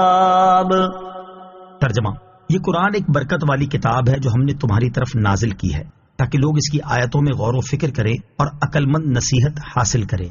کتاب انزلناہ الیک مبارک، ایک برکت والی کتاب ہے جو ہم نے تمہاری طرف نازل کی ہے، یعنی اے حبیب علیہ الصلوۃ والسلام، ہم نے آپ کی طرف قرآن پاک نازل کیا ہے جس میں ان لوگوں کے لیے دنیاوی اور اخروی کثیر منافع ہیں جو اس پر ایمان لائیں۔ ہم نے قرآن پاک کو اس لیے نازل کیا تاکہ علم رکھنے والے لوگ اس کی آیتوں کے معنی میں غور و فکر کریں اور ان کی تعبیلات جان جائیں اور عقل مند اس سے نصیحت حاصل کریں۔ قرآن پاک کی آیات سے دینی احکام نکالنا ہر ایک کا کام نہیں۔ قرآن پاک کی آیات سے نصیحت تو ہر ایک حاصل کر سکتا ہے، لیکن اس سے دینی احکام نکالنا اور اس کی باریکیوں تک رسائی حاصل کرنا ہر ایک کا کام نہیں، بلکہ صرف ان کا کام ہے جو اعلیٰ درجے کی دینی عقل رکھتے ہیں، یعنی ماہر علماء اور خاص طور پر مجتہدین اس منصب کے اہل ہیں۔ عوام کو چاہیے کہ قرآن پاک سے دینی مسائل نکالنے کی بجائے علماء سے مسائل سیکھیں تاکہ غلطیوں سے بچ سکیں۔ اور یہ بھی معلوم ہوا کہ فقط قرآن پاک کی عربی عبارت کو پڑھ لینا نزول قرآن کے مقصد کو پورا کرنے کے لیے کافی نہیں، بلکہ اس کی آیات کے معنی اور ان کا مطلب سمجھنے کی کوشش بھی کرنی چاہیے تاکہ اس کی آیتوں میں غور و فکر کرنا، اس میں بیان کی گئی عبرت انگیز باتوں سے نصیحت حاصل کرنا اور اس میں بتائے گئے احکامات پر عمل کرنا ممکن ہو۔ جبکہ فی زمانہ صورتحال یہ ہے کہ قرآن پاک سمجھنا اور اس میں غور و فکر کرنا تو بہت دور کی بات ہے۔ یہاں تو قرآن پاک گھروں میں ہفتوں بلکہ مہینوں صرف جزدان اور الماریوں کی زینت نظر آتا ہے، اور اس کا خیال آ جانے پر اس سے چمٹی ہوئی گرد صاف کر کے دوبارہ اسی مقام پر رکھ دیا جاتا ہے، اور اگر کبھی اس کی تلاوت کی توفیق نصیب ہو جائے تو اس کے تلفظ کی ادائیگی کا حال بہت برا ہوتا ہے۔ اللہ تعالیٰ مسلمانوں کے حال زار پر رحم فرمائے اور قرآن پاک صحیح طریقے سے پڑھنے، سمجھنے اور اس پر عمل کرنے کی توفیق عطا فرمائے۔ وَوَهَبْنَا لِدَاوُودَ سُلَيْمَانَ نِعْمَ الْعَبْدُ إِنَّهُ أَوَّابٌ۔ ترجمہ، اور ہم نے داؤد کو سلیمان عطا فرمایا، وہ کیا اچھا بندہ ہے، بے شک وہ بہت رجوع کرنے والا ہے۔ وَوَهَبْنَا لِدَاوُودَ سُلَيْمَانَ، اور ہم نے داؤد کو سلیمان عطا فرمایا۔ ارشاد فرمایا کہ ہم نے حضرت داؤد علیہ السلام کو فرزند ارجمند حضرت سلیمان علیہ السلام عطا فرمایا۔ سلیمان کیسا اچھا بندہ ہے، بے شک وہ اللہ تعالیٰ کی طرف بہت رجوع کرنے والا اور تمام اوقات تسبیح و ذکر میں مشغول رہنے والا ہے۔ اس آیت سے معلوم ہوا کہ نیک بیٹا اللہ تعالیٰ کی خاص رحمت ہے۔ إِذْ عُرِضَ عَلَيْهِ بِالْعَشِيِّ الصَّافِنَاتُ الْجِيَادُ فَقَالَ إِنِّي أَحْبَبْتُ حُبَّ الْخَيْرِ عَنْ ذِكْرِ رَبِّي حَتَّى تَوَارَتْ بِالْحِجَابِ رُدُّوهَا عَلَيَّ فَطَفِقَ مَسْحًا بِالسُّوقِ وَالْأَعْنَاقِ۔ ترجمہ، جب اس کے سامنے شام کے وقت ایسے گھوڑے پیش کیے گئے جو 3 پاؤں پر کھڑے اور چوتھے سم کا کنارہ زمین پر لگائے ہوئے تھے، بہت تیز دوڑنے والے تھے، سلیمان نے کہا مجھے اپنے رب کی یاد کے لیے ان گھوڑوں کی محبت پسند آئی ہے۔ پھر انہیں چلانے کا حکم دیا یہاں تک کہ وہ نگاہ سے پردے میں چھپ گئے۔ پھر حکم دیا کہ انہیں میرے پاس واپس لاؤ۔ ان کی پنڈلیوں اور گردنوں پر ہاتھ پھیرنے لگا۔ اذ عرض علیہ، جب اس کے سامنے پیش کیے گئے۔ اس آیت اور اس کے بعد والی 2 آیات کا خلاصہ یہ ہے کہ حضرت سلیمان علیہ السلام کی خدمت میں ظہر کی نماز کے بعد جہاد کے لیے 1000 گھوڑے پیش کیے گئے تاکہ وہ انہیں دیکھ لیں اور ان کے احوال کی کیفیت سے واقف ہو جائیں۔ ان گھوڑوں میں خوبی یہ تھی کہ وہ 3 پاؤں پر کھڑے اور چوتھے سم کا کنارہ زمین پر لگائے ہوئے تھے، جو ایک خوبصورت انداز تھا، اور وہ بہت تیز دوڑنے والے تھے۔ انہیں دیکھ کر حضرت سلیمان علیہ السلام نے فرمایا میں ان سے اللہ تعالیٰ کی رضا اور دین کی تقویت و تائید کے لیے محبت کرتا ہوں، میری ان کے ساتھ محبت دنیاوی غرض سے نہیں ہے۔ پھر جب حضرت سلیمان علیہ السلام نے انہیں چلانے کا حکم دیا یہاں تک کہ وہ نظر سے غائب ہو گئے، پھر حکم دیا کہ انہیں میرے پاس واپس لاؤ۔ جب گھوڑے واپس پہنچے تو حضرت سلیمان علیہ السلام ان کی پنڈلیوں اور گردنوں پر ہاتھ پھیرنے لگے۔ اس ہاتھ پھیرنے کی چند وجوہات تھیں۔ نمبر 1، گھوڑوں کی عزت و شرف کا اظہار مقصود تھا کہ وہ دشمن کے مقابلے میں بہتر مددگار ہیں۔ نمبر 2، امور سلطنت کی خود نگرانی فرمائی تاکہ حکام مستعد رہیں۔ نمبر 3، آپ علیہ السلام گھوڑوں کے احوال اور ان کے امراض و عیوب کے اعلیٰ ماہر تھے، ان پر ہاتھ پھیر کر ان کی حالت کا امتحان فرماتے تھے۔ بعض لوگوں نے ان آیات کی تفسیر میں بہت سے غلط اقوال لکھ دیے ہیں جن کی صحت پر کوئی دلیل نہیں، اور وہ محض حکایات ہیں جو مضبوط دلائل کے سامنے کسی طرح قابل قبول نہیں، اور یہ تفسیر جو ذکر کی گئی ہے یہ الفاظ قرآنی سے بالکل مطابق ہے۔ وَلَقَدْ فَتَنَّا سُلَيْمَانَ وَأَلْقَيْنَا عَلَى كُرْسِيِّهِ جَسَدًا ثُمَّ أَنَابَ۔ ترجمہ، اور بے شک ہم نے سلیمان کو آزمایا اور اس کے تخت پر ایک بے جان بدن ڈال دیا، پھر اس نے رجوع کیا۔ وَلَقَدْ فَتَنَّا سُلَيْمَانَ، اور بے شک ہم نے سلیمان کو جانچا۔ علامہ ابو حیان محمد بن یوسف اندلسی رحمۃ اللہ تعالی فرماتے ہیں اس آیت میں اللہ تعالیٰ نے یہ بیان نہیں فرمایا کہ جس آزمائش میں حضرت سلیمان علیہ السلام کو مبتلا کیا گیا وہ کیا تھی، اور نہ ہی یہ بیان فرمایا ہے کہ حضرت سلیمان علیہ السلام کے تخت پر جس بے جان جسم کو ڈالا گیا اس کا مصداق کون ہے۔ البتہ اس کی تفسیر کے زیادہ قریب وہ حدیث ہے جس میں حضرت سلیمان علیہ السلام کے انشاءاللہ نہ کہنے کا ذکر ہے۔ وہ حدیث یہ ہے، حضرت ابو ہریرہ رضی اللہ تعالیٰ عنہ سے روایت ہے، سرکار دو عالم صلی اللہ تعالیٰ علیہ وسلم نے ارشاد فرمایا، حضرت سلیمان علیہ السلام نے فرمایا تھا کہ میں آج رات اپنی 90 بیویوں کے پاس جاؤں گا، ان میں سے ہر ایک حاملہ ہوگی اور ہر ایک سے راہ خدا میں جہاد کرنے والا سوار پیدا ہوگا، لیکن یہ فرماتے وقت زبان مبارک سے انشاءاللہ تعالی نہ فرمایا تو ایک عورت کے علاوہ کوئی بھی عورت حاملہ نہ ہوئی اور اس کے ہاں بھی ناقص بچہ پیدا ہوا۔ نبی کریم علیہ السلام نے فرمایا، اس کی قسم جس کے قبضہ قدرت میں میری جان ہے، اگر حضرت سلیمان علیہ السلام نے انشاءاللہ فرمایا ہوتا تو ان سب عورتوں کے ہاں لڑکے ہی پیدا ہوتے اور وہ راہ خدا میں جہاد کرتے۔ نوٹ، ایک روایت میں 70 اور ایک روایت میں 100 بیویوں کے پاس جانے کا بھی ذکر ہے۔ قال رب اغفر لي وهب لي ملكا لا ينبغي لأحد من بعدي إنك أنت الوهاب۔ ترجمہ، عرض کی اے میرے رب مجھے بخش دے اور مجھے ایسی سلطنت عطا فرما جو میرے بعد کسی کو لائق نہ ہو، بے شک تو ہی بہت عطا فرمانے والا ہے۔ قال، عرض کی حضرت سلیمان علیہ السلام نے انشاءاللہ کہنے کی بھول پر استغفار کر کے اللہ تعالیٰ کی طرف رجوع کیا اور بارگاہ الہی میں عرض کی، اے میرے رب مجھے بخش دے۔ علامہ ابو حیان محمد بن یوسف اندلسی رحمت اللہ تعالی فرماتے ہیں، مستحب کاموں کے نہ کر سکنے پر بھی اللہ تعالیٰ کی بارگاہ میں عاجزی اور انکساری کا اظہار کر کے اس پر مغفرت طلب کرنا انبیاء کرام علیہ السلام اور صالحین کا اللہ تعالیٰ کی بارگاہ میں ایک ادب ہے تاکہ ان کے مقام و مرتبے میں ترقی ہو۔ حضرت ابو ہریرہ رضی اللہ تعالیٰ عنہ سے روایت ہے اور یہ بخاری شریف کی حدیث ہے، حضور اقدس صلی اللہ تعالیٰ علیہ وسلم نے ارشاد فرمایا، خدا کی قسم میں دن میں 70 سے زیادہ مرتبہ اللہ تعالیٰ سے استغفار کرتا ہوں اور اس کی بارگاہ میں توبہ کرتا ہوں۔ امام فخر الدین رازی رحمت اللہ تعالی فرماتے ہیں، بعض اوقات کسی مقرب انسان سے افضل اور اولا کام ترک ہو جاتا ہے تو اس وقت وہ مغفرت طلب کرنے کا محتاج ہوتا ہے، کیونکہ نیک بندوں کی نیکیاں مقرب بندوں کے نزدیک ان کے اپنے حق میں برائیوں کا درجہ رکھتی ہیں۔ یعنی عام نیک آدمی جو نیک عمل کرتا ہے، مقرب بندہ اس سے بہت بڑھ کر عمل کرتا ہے، اگر وہ بھی عام نیک آدمی جیسا ہی عمل کرے تو اسے وہ اپنے حق میں برائی سمجھتا ہے، کیونکہ اس کا مرتبہ یہ تھا کہ وہ اس سے بڑھ کر عمل کرتا۔ وَهَبْ لِي مُلْكًا لَا يَنبَغِي لِأَحَدٍ مِّن بَعْدِي، اور مجھے ایسی سلطنت عطا فرما جو میرے بعد کسی کو لائق نہ ہو۔ حضرت سلیمان علیہ السلام نے پہلے اللہ تعالیٰ سے مغفرت طلب کی، اس کے بعد ایسی سلطنت کی دعا مانگی جو ان کے بعد کسی کو لائق نہ ہو۔ بھلائیوں کے دروازے کھلنے کا سبب، اس سے معلوم ہوا کہ دعا میں دینی مقاصد کو دنیاوی مقاصد پر مقدم رکھنا چاہیے، اور یہ بھی معلوم ہوا کہ اللہ تعالیٰ سے مغفرت طلب کرنا دنیا میں بھلائیوں کے دروازے کھلنے کا سبب ہے۔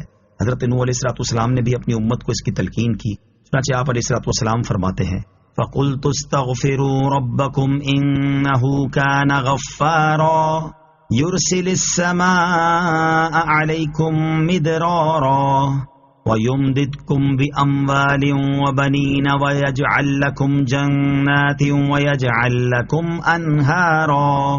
ترجمہ، تو میں نے کہا، اے لوگو اپنے رب سے معافی مانگو، بے شک وہ بڑا معاف فرمانے والا ہے، وہ تم پر موسلا دھار بارش بھیجے گا اور مال اور بیٹوں سے تمہاری مدد کرے گا اور تمہارے لیے باغات بنا دے گا اور تمہارے لیے نہریں بنائے گا۔ اور اللہ تعالیٰ نے اپنے حبیب علیہ السلام سے فرمایا، وَأْمُرْ أَهْلَكَ بِالصَّلَاةِ وَاصْطَبِرْ عَلَيْهَا لَا نَسْأَلُكَ رِزْقًا نَحْنُ نَرْزُقُكَ۔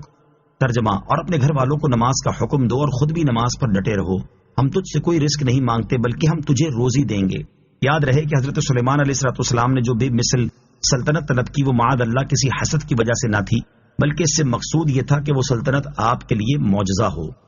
فَسَخَّرْنَا لَهُ الرِّيحَ تَجْرِي بِأَمْرِهِ رُخَاءً حَيْثُ أَصَابَ وَالشَّيَاطِينَ كُلَّ بَنَّاءٍ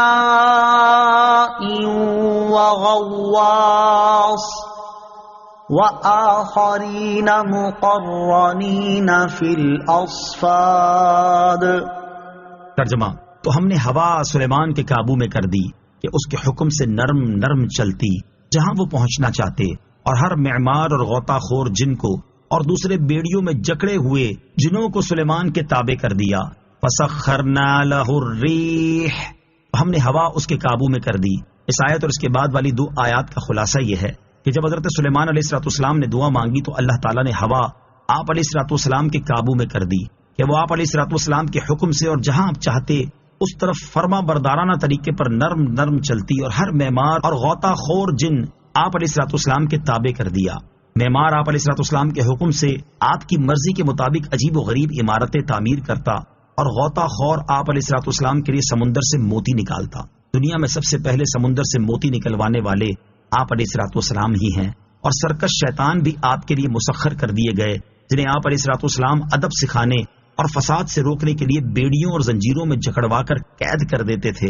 جنات پر حضور اکرم علیہ الصلوۃ والسلام کا تصرف. یاد رہے کہ جنات پر نبی پاک علیہ الصلوۃ والسلام کو بھی تصرف حاصل تھا، جیسا کہ حضرت ابو ہریرہ رضی اللہ تعالی عنہ سے روایت ہے، اور یہ بخاری شریف کی حدیث ہے. نبی اکرم علیہ الصلوۃ والسلام نے ارشاد فرمایا، گزشتہ رات ایک بڑا خبیث جن آ کر مجھے چھیڑنے لگا تاکہ وہ میری نماز کو منقطع کروا دے، بس اللہ تعالیٰ نے مجھے اس پر قادر کر دیا.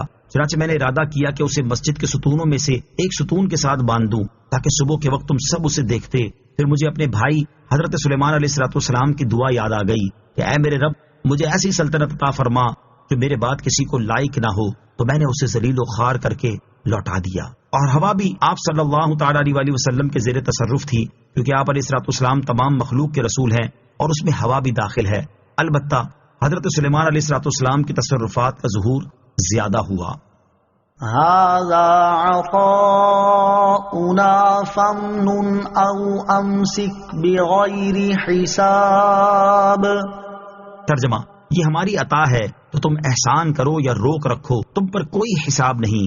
هذا عطاؤنا، یہ ہماری عطا ہے. اللہ تعالیٰ نے حضرت سلیمان علیہ الصلوۃ والسلام سے فرمایا کہ یہ ہماری عطا ہے، تو اب جس پر چاہو احسان کرو اور جس کسی سے چاہو روک رکھو، تم پر کسی قسم کا کوئی حساب نہیں. یعنی آپ کو دینے اور نہ دینے کا اختیار دیا گیا کہ جیسی مرضی ہو ویسے کریں.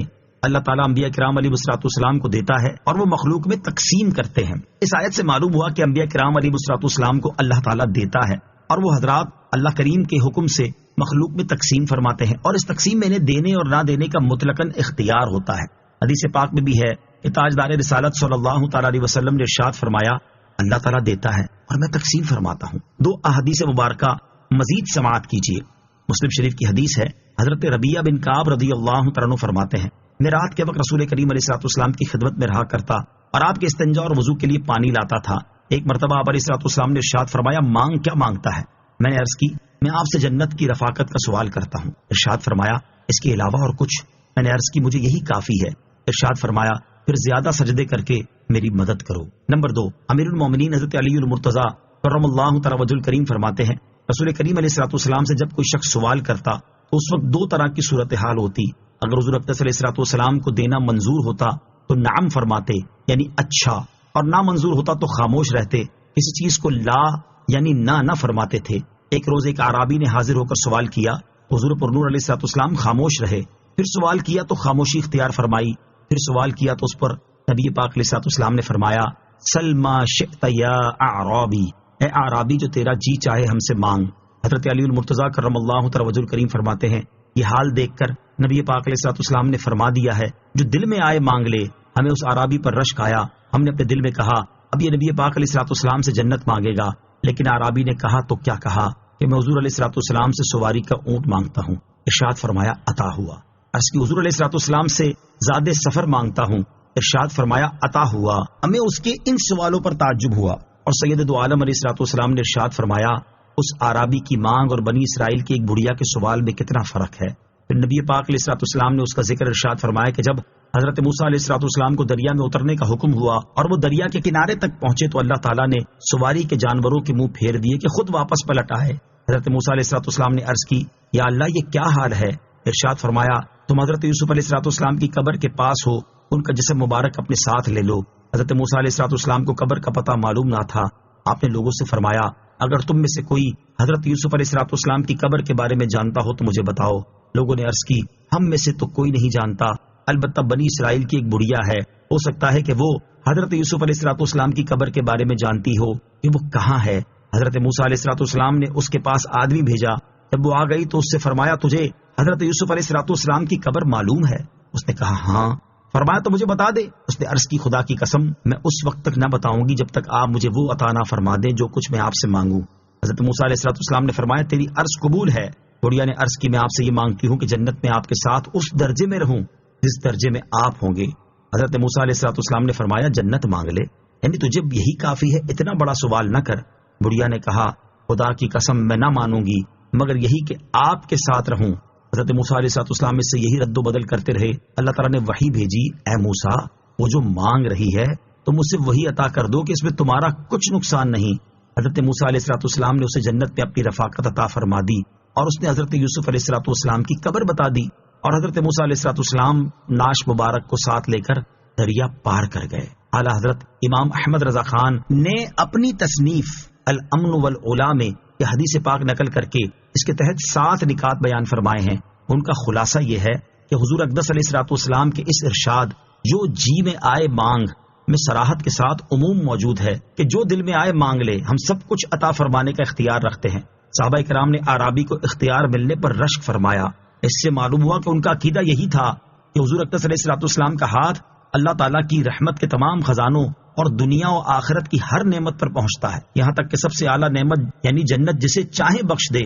اختیار عام ملنے کے بعد اعرابی نے جو مانگا اس پر حضور پرنور علیہ السلام کا تعجب فرمانا اور بنی اسرائیل کی بڑھیا کی مثال دینا اس بات کی دلیل ہے کہ اگر وہ جنت کا اعلیٰ سے اعلیٰ درجہ مانگتا تو آپ علیہ السلام وہی اسے عطا فرما دیتے۔ بڑھیا کا حضرت موسیٰ علیہ السلام سے جنت میں ان کی رفاقت کا سوال کرنا اور حضرت موسیٰ علیہ السلام کا یہ سوال سن کر غضب و جلال میں نہ آنا بلکہ اس سے یہ کہنا کہ ہم سے جنت مانگ لو، اور اللہ تعالیٰ کا حضرت موسیٰ علیہ السلام کو بڑھیا کی طلب کے مطابق عطا فرمانے کا حکم دینا اور حضرت موسیٰ علیہ السلام کا بڑھیا کو جنت میں اپنی رفاقت عطا فرما دینا، یہ سب شواہد اس بات کی دلیل ہیں کہ اللہ تعالیٰ اپنے محبوب بندوں کو بے پناہ اختیارات عطا فرماتا ہے، اور وہ اللہ تعالیٰ کی عطا سے مخلوق میں جنت اور اس کے درجات تک تقسیم فرماتے ہیں۔ اس سے یہ بھی معلوم ہوا کہ مخلوق کا ان سے جنت اور اس کے اعلیٰ درجات مانگنا شرک ہرگز نہیں ہے۔ وَإِنَّ لَهُ عِندَنَا لَزُلْفَىٰ وَحُسْنَ مَآبٍ۔ ترجمہ، اور بے شک اس کے لیے ہماری بارگاہ میں ضرور قرب اور اچھا ٹھکانہ ہے۔ وَإِنَّ لَهُ عِندَنَا، اور بے شک اس کے لیے ہماری بارگاہ میں۔ اس سے پہلی آیات میں وہ نعمتیں بیان کی گئیں جو حضرت سلیمان علیہ السلام کو دنیا میں عطا کی گئیں، اور اس آیت میں آپ علیہ السلام پر آخرت میں کی جانے والی نعمتوں کا ذکر ہے۔ چنانچہ ارشاد فرمایا کہ دنیا میں اس عظیم سلطنت کے ساتھ ساتھ حضرت سلیمان علیہ السلام کے لیے آخرت میں بھی ہماری بارگاہ میں قرب اور اچھا ٹھکانہ ہے، اور وہ ٹھکانہ جنت ہے۔ اس سے معلوم ہوا کہ انبیاء کرام علیہ السلام بارگاہ الہی میں بڑی عزت و وجاہت والے ہوتے ہیں۔ وَاذْكُرْ عَبْدَنَا أَيُّوبَ إِذْ نَادَى رَبَّهُ أَنِّي مَسَّنِيَ الشَّيْطَانُ بِنُصْبٍ وَعَذَابٍ۔ ترجمہ، اور ہمارے بندے ایوب کو یاد کرو کہ جب اس نے اپنے رب کو پکارا کہ مجھے شیطان نے تکلیف اور ایذا پہنچائی ہے۔ وَاذْكُرْ عَبْدَنَا أَيُّوبَ، اور ہمارے بندے ایوب کو یاد کرو۔ اس سے پہلی آیت میں حضرت داؤد علیہ السلام اور حضرت سلیمان علیہ السلام کا واقعہ بیان کیا گیا۔ یہ دونوں وہ مبارک ہستیاں ہیں جنہیں اللہ تعالیٰ نے بے شمار نعمتیں عطا فرمائیں۔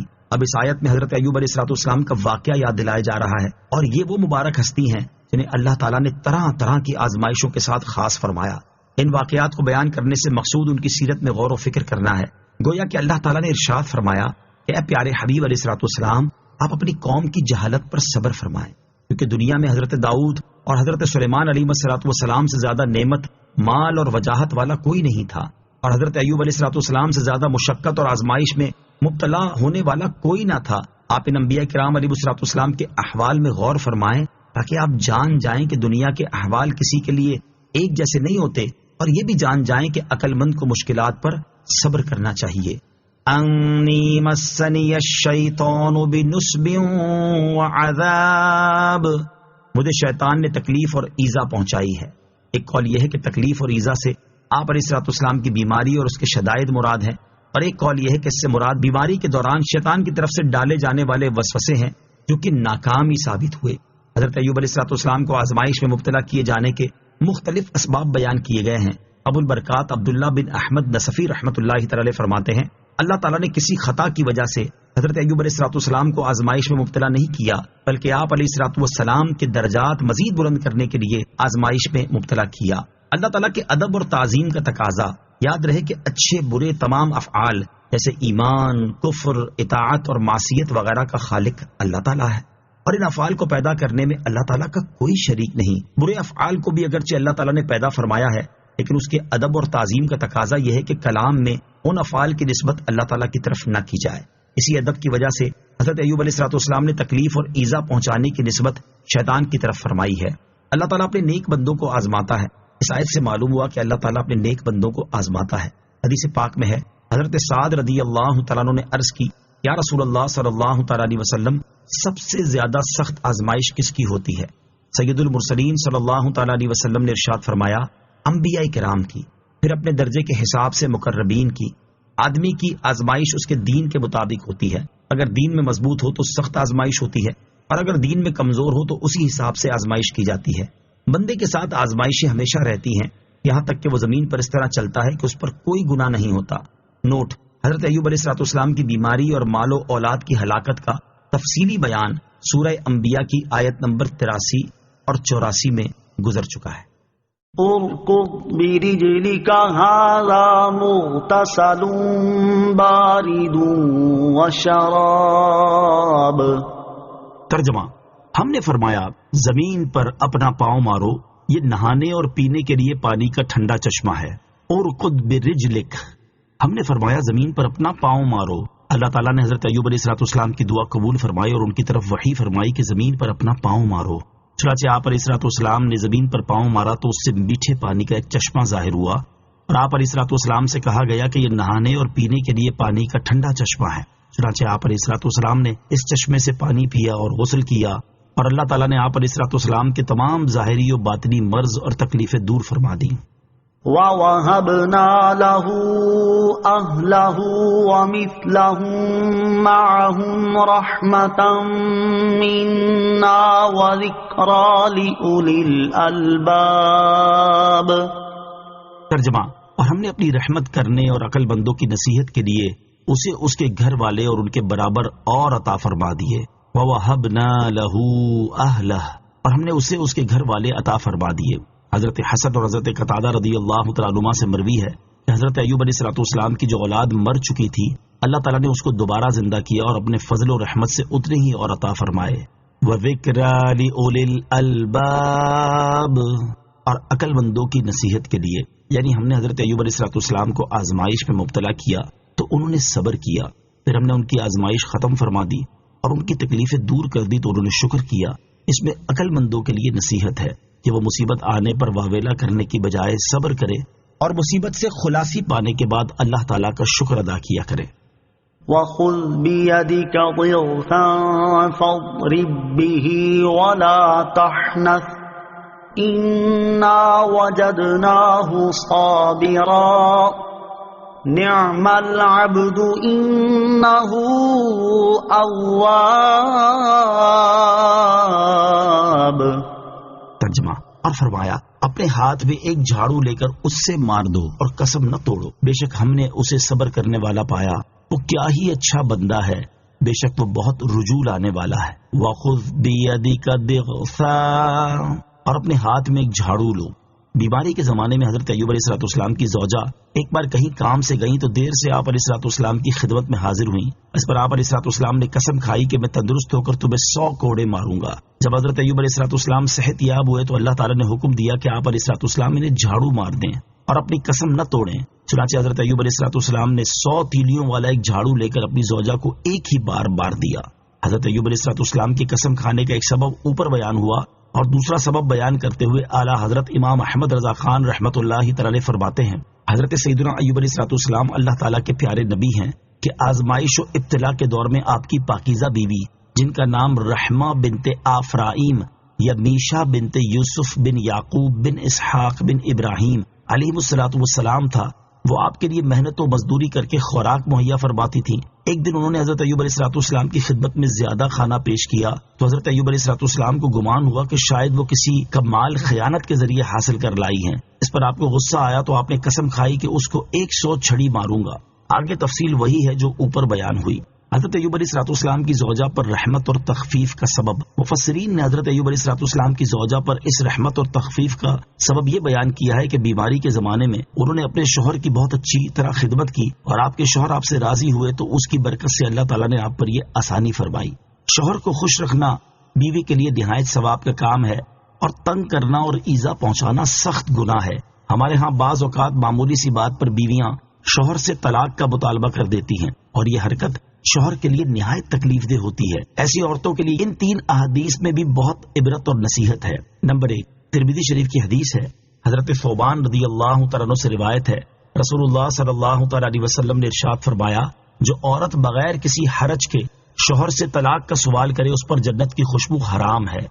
حدیث نمبر 2 حضرت ثوبان رضی اللہ تعالیٰ عنہ سے روایت ہے، نبی کریم علیہ السلام نے ارشاد فرمایا، جس عورت نے بغیر کسی وجہ کے اپنے شوہر سے خلا لی تو وہ جنت کی خوشبو نہ سونگھ سکے گی۔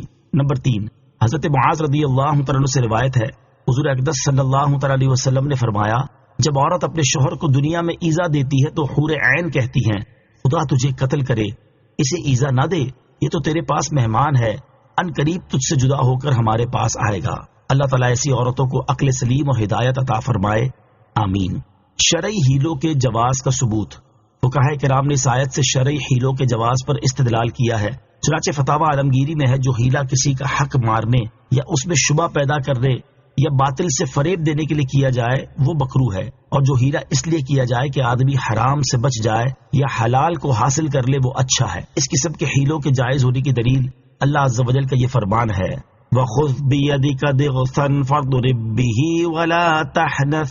ترجمہ، اور فرمایا اپنے ہاتھ میں ایک جھاڑو لے کر اس سے مار دو اور قسم نہ توڑو۔ البتہ یاد رہے کہ قابل اعتماد مفتیان کرام سے رہنمائی لیے بغیر عوام الناس کو کوئی ہیلہ نہیں کرنا چاہیے، کیونکہ بعض ہیلوں کی شرعی طور پر اجازت نہیں ہوتی اور بعض اوقات ہیلہ کرنے میں ایسی غلطی کر جاتے ہیں جس کی وجہ سے ہیلہ ہوتا ہی نہیں۔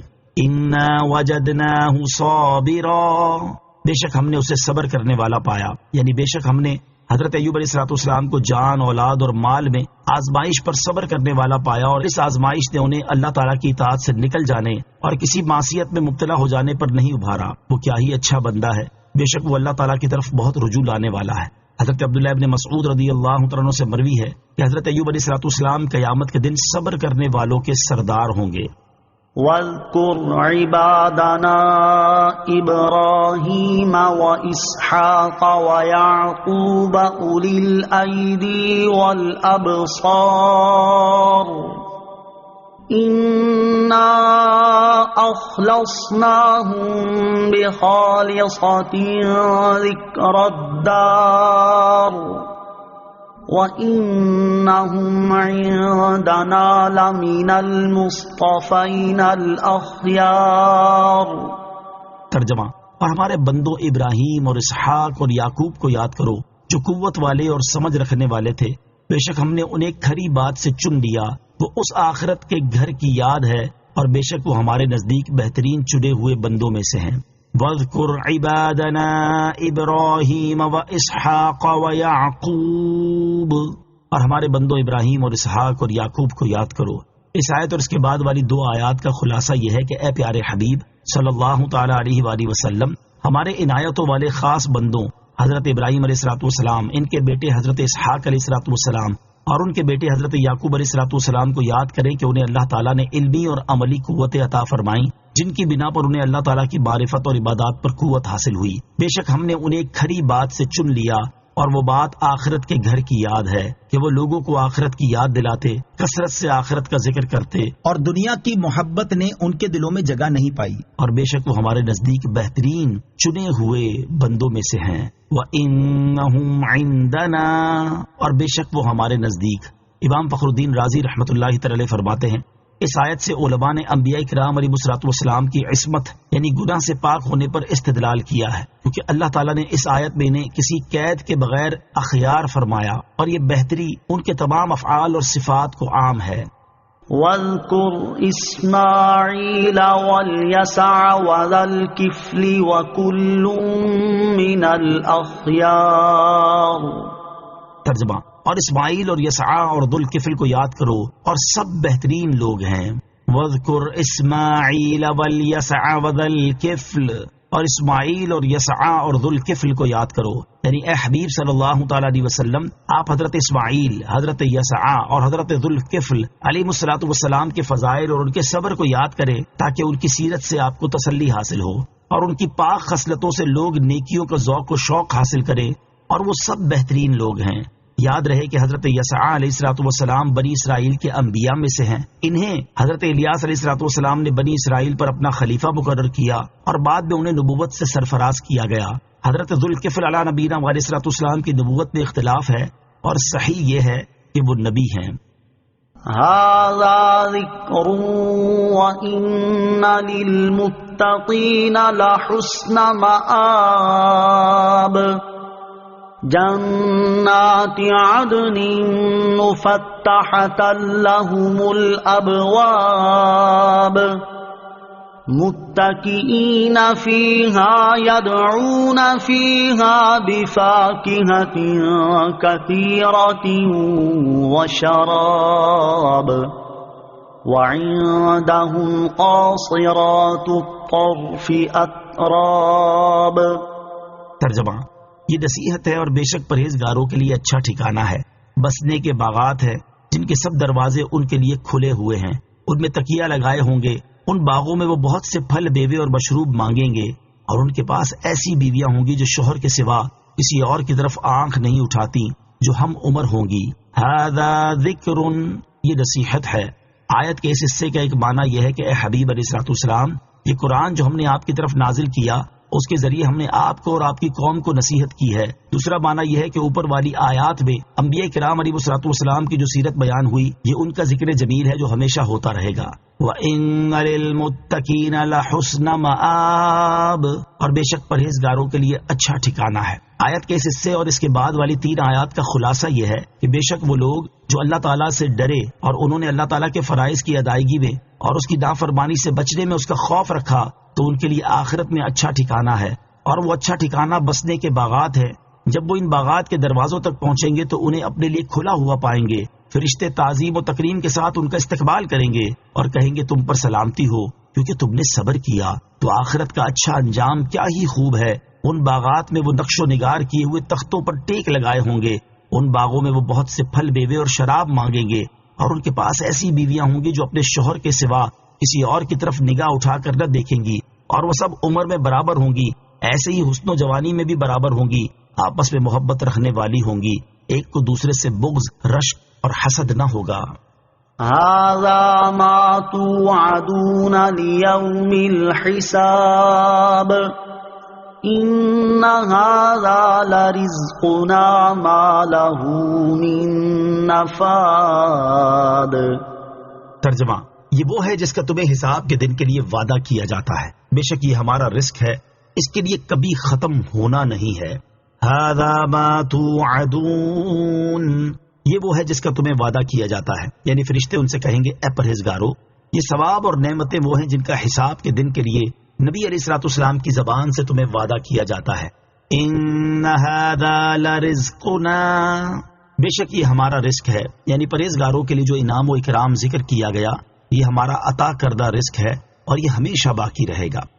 هذا وإن للطاغين لشر مآب جهنم يصلونها فبئس المهاد هذا فليذوقوه حميم وغساق وآخر من شكله أزواج.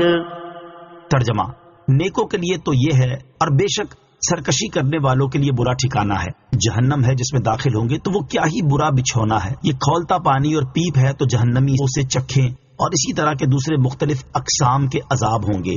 ہذا، یہ اس سے پہلی آیات میں پرہیزگاروں کا ثواب بیان کیا گیا اور اس آیت سے سرکشی کرنے والوں کی سزا بیان کی جا رہی ہے.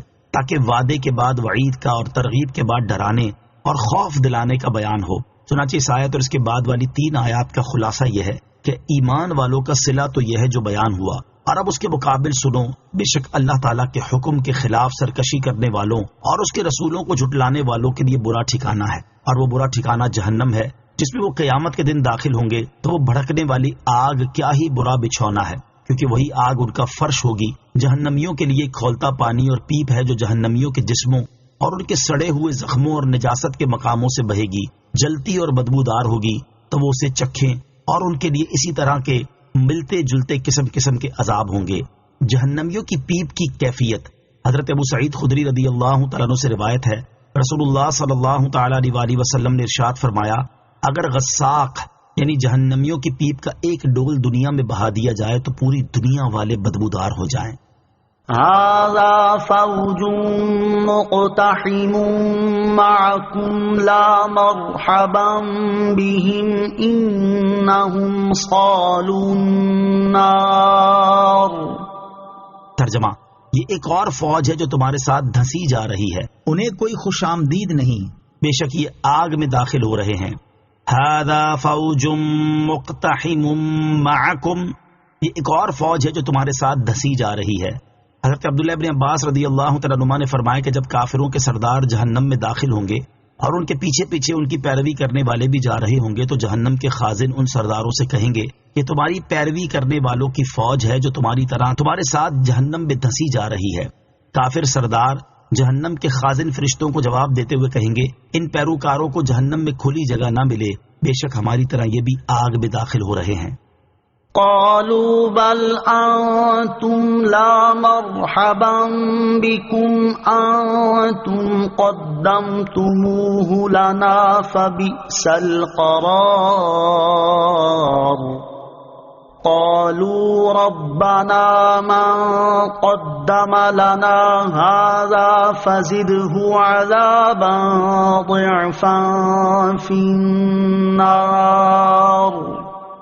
ترجمہ، پیروکار کہیں گے بلکہ تمہیں کوئی خوش آمدید نہیں، تم ہی یہ مصیبت ہمارے آگے لائے ہو تو کیا ہی برا ٹھکانہ ہے۔ پھر پیروکار کہیں گے، اے ہمارے رب، جو یہ مصیبت ہمارے آگے لایا اسے آگ میں دگنا عذاب بڑھا۔ قالوا، وہ کہیں گے یعنی پیروکار اپنے سرداروں سے کہیں گے، بلکہ تمہیں کھلی جگہ نہ ملے، تم ہی یہ عذاب ہمارے آگے لائے ہو، کیونکہ تم نے پہلے کفر اختیار کیا پھر ہمیں بھی اس راہ پر چلایا، تو جہنم بہت ہی برا ٹھکانہ ہے۔ اس سے معلوم ہوا کہ اہل جنت آپس میں اتفاق اور محبت رکھیں گے، جبکہ اہل جہنم آپس میں نا اتفاقی کا شکار ہوں گے۔ قالوا، وہ کہیں گے یعنی پیروی کرنے والے کفار اپنے سرداروں کے متعلق بارگاہ الہی میں عرض کریں گے کہ اے ہمارے رب عز و جل، جو یہ عذاب ہمارے آگے لایا اسے آگ میں ہم سے دگنا عذاب دے، کیونکہ وہ کافر بھی ہے اور کافر گر بھی، اور ہم صرف کافر ہیں۔ وقالوا ما لنا لا نرى رجالا كنا نعدهم من الأشرار اتخذناهم سخريا أم زاغت عنهم الأبصار إن ذلك لحق تخاصم أهل النار۔ ترجمہ، اور کہیں گے ہمیں کیا ہوا کہ ہم ان مردوں کو نہیں دیکھ رہے جنہیں ہم برا شمار کرتے تھے، کہ ہم نے انہیں ایسے ہی ہنسی بنا لیا تھا یا آنکھیں ان کی طرف سے پھر گئی تھی؟ بے شک یہ دوزخیوں کا باہم جھگڑنا ضرور حق ہے۔ وقالوا، اور وہ کہیں گے، اس آیت اور اس کے بعد والی آیت کا خلاصہ یہ ہے کہ جب کفار جہنم میں غریب مسلمانوں کو نہ دیکھیں گے تو کفار کے سردار کہیں گے، ہمیں جہنم میں وہ غریب مسلمان نظر کیوں نہیں آ رہے جنہیں ہم دنیا میں برے لوگوں میں شمار کرتے تھے، اور انہیں ہم اپنے دین کا مخالف ہونے کی وجہ سے شریر کہتے تھے اور غریب ہونے کی وجہ سے انہیں حقیر سمجھتے تھے۔ پھر کہیں گے کیا ہم نے انہیں مذاق نہ بنا لیا تھا، جبکہ حقیقت میں وہ ایسے نہ تھے اور وہ دوزخ میں آئے ہی نہیں ہیں، نیز ہمارا ان کے ساتھ استہزاء کرنا اور ان کا مذاق اڑانا باطل اور غلط تھا، یا ہماری آنکھیں ان کی طرف سے پھر گئیں اس لیے وہ ہمیں نظر نہ آئے۔ دوسری آیت کے آخری حصے کا ایک معنی یہ بھی ہے کہ یا ان کی طرف سے ہماری آنکھیں پھر گئیں اور دنیا میں ہم ان کے مرتبے اور بزرگی کو نہ دیکھ سکے۔ اس سے معلوم ہوا کہ کفار جہنم میں ایک دوسرے کو پہچانیں گے اور دنیا کی باتیں بھی یاد کریں گے۔ قل انما انا منذر وما من الہ الا اللہ الواحد القہار. ترجمہ: تم فرماؤ میں صرف ڈر سنانے والا ہوں اور انہیں دیکھتے رہو تو ان قریب وہ بھی دیکھیں گے. قل، تم فرماؤ. اس سورت کی ابتدا میں بیان ہوا کہ جب تاجدار رسالت صلی اللہ تعالی علیہ وسلم نے لوگوں کو اللہ تعالیٰ کی وحدانیت، اپنی رسالت اور قیامت کے حق ہونے پر ایمان لانے کی دعوت دی تو کفار نے اپنی جہالت کا ثبوت پیش کرتے ہوئے آپ علیہ الصلوۃ والسلام کو جادوگر اور جھوٹا کہا. پھر اللہ تعالیٰ نے مختلف انبیاء کرام علیہ الصلوۃ والسلام کے واقعات بیان فرمائے تاکہ ان کی سیرت کو سامنے رکھتے ہوئے کفار کی جہالت پر صبر کرنا آسان ہو اور کفار اپنے کفر پر اصرار اور جہالت کو چھوڑ کر ایمان قبول کرنے کی طرف راغب ہوں. ان چیزوں کو بیان کرنے کے بعد اب پھر اللہ تعالیٰ وحدانیت، رسالت اور مرنے کے بعد اٹھائے جانے کا بیان فرما رہا ہے. چنانچہ ارشاد فرمایا: اے حبیب علیہ الصلوۃ والسلام، آپ کفار مکہ سے فرما دیں کہ میں صرف تمہیں اللہ تعالیٰ کی طرف سے تمہارے کفر اور گناہوں کے بدلے عذاب کا ڈر سنانے والا ہوں، اور یہ بھی فرما دیں کہ اللہ تعالیٰ کے سوا اور کوئی معبود نہیں، وہ اکیلا ہے، وہ اپنی ذات، صفات اور افعال میں اصلاً شرک کو قبول نہیں کرتا، اس کی بارگاہ کے علاوہ اور کوئی جائے پناہ نہیں، وہ اپنے علاوہ ہر ممکن چیز پر غالب ہے، وہ آسمانوں اور زمین اور ان کے درمیان موجود تمام مخلوقات کا مالک ہے. تو یہ کس طرح ہو سکتا ہے کہ اس کا کوئی شریک ہو؟ اور اس کی شان یہ ہے کہ وہ عزت والا اور بڑا بخشنے والا ہے. مخلوق کا خوف دور کرنے کا وظیفہ. علامہ اسماعیل حقی رحمۃ اللہ تعالی فرماتے ہیں کہ جو کوئی یا قہار روزانہ 1000 بار پڑھ لیا کرے تو اس کے دل سے مخلوق کا خوف دور ہو جائے گا. رب السماوات والارض وما بینہما العزیز الغفار. ترجمہ: وہ آسمانوں اور زمین کا اور جو کچھ ان کے درمیان ہے سب کا مالک ہے، عزت والا، بڑا بخشنے والا ہے. رب السماوات والارض وما بینہما، وہ آسمانوں اور زمین کا اور جو کچھ ان کے درمیان ہے سب کا مالک ہے. امام فخر الدین رازی رحمۃ اللہ تعالی فرماتے ہیں اس آیت اور اس سے اوپر والی آیت میں اللہ تعالیٰ نے اپنی 5 صفات بیان فرمائی ہیں. نمبر 1 واحد، نمبر 2 قہار، نمبر 3 رب، نمبر 4 عزیز، نمبر 5 غفار. اللہ تعالیٰ کی وحدانیت وہ چیز ہے کہ جس کے بارے میں اہل حق اور مشرکین کے درمیان اختلاف ہے. چنانچہ اللہ تعالیٰ نے اپنی صفت قہار بیان فرما کر اپنی وحدانیت پر استدلال فرمایا. اور یہ صفت اگرچہ اللہ تعالیٰ کی وحدانیت پر دلالت کرتی ہے لیکن صرف اسے سن کر لوگوں کے دلوں میں شدید خوف بیٹھ جاتا. اس لیے اللہ تعالیٰ نے اس کے بعد اپنی 3 وہ صفات بیان فرما دی جو اس کی رحمت، فضل اور کرم پر دلالت کرتی ہیں. پہلی صفت وہ آسمانوں اور زمین کا اور جو کچھ ان کے درمیان ہے سب کا رب ہے. اس صفت کی کامل معرفت اس وقت حاصل ہوگی جب زمین و آسمان کی تخلیق اور عناصر اربعہ وغیرہ میں اللہ تعالیٰ کی حکمت کے آثار میں غور و فکر کیا جائے. اور یہ ایک ایسا سمندر ہے جس کا کوئی ساحل ہی نہیں، لہٰذا جب تم ان چیزوں کی تخلیق میں اللہ تعالیٰ کی حکمت کے آثار میں غور کرو گے تو اس وقت اللہ تعالیٰ کے رب ہونے کو پہچان جاؤ گے. دوسری صفت اللہ تعالیٰ عزیز یعنی عزت اور غلبے والا ہے.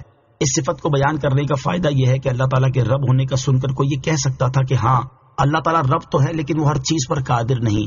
اللہ تعالیٰ نے اس بات کا جواب دے دیا کہ وہ عزیز ہے اور وہ ہر چیز پر غالب ہے جبکہ اس پر کوئی چیز غالب نہیں. تیسری صفت اللہ تعالیٰ بڑا بخشنے والا ہے. اس صفت کو بیان کرنے کا فائدہ یہ ہے کہ کوئی یہ بات کہہ سکتا تھا کہ ہاں اللہ تعالیٰ رب ہے اور وہ احسان فرمانے والا ہے لیکن وہ اطاعت گزاروں اور اخلاص کے ساتھ عبادت کرنے والوں پر احسان فرمانے والا ہے. اللہ تعالیٰ نے اس کا جواب بھی اس طرح دے دیا کہ جو شخص 70 سال تک اپنے کفر پر قائم رہے پھر اپنے کفر سے سچی توبہ کر لے تو میں گناہ گاروں کے زمرے سے اس کا نام خارج کر دوں گا اور اپنے فضل و رحمت سے اس کے تمام گناہوں پر پردہ ڈال دوں گا اور اسے نیک لوگوں کے مرتبے تک پہنچا دوں گا. قل هو نبأ عظیم انتم عنہ معرضون. ترجمہ: تم فرماؤ وہ ایک عظیم خبر ہے تم اس سے منہ پھیرے ہوئے ہو.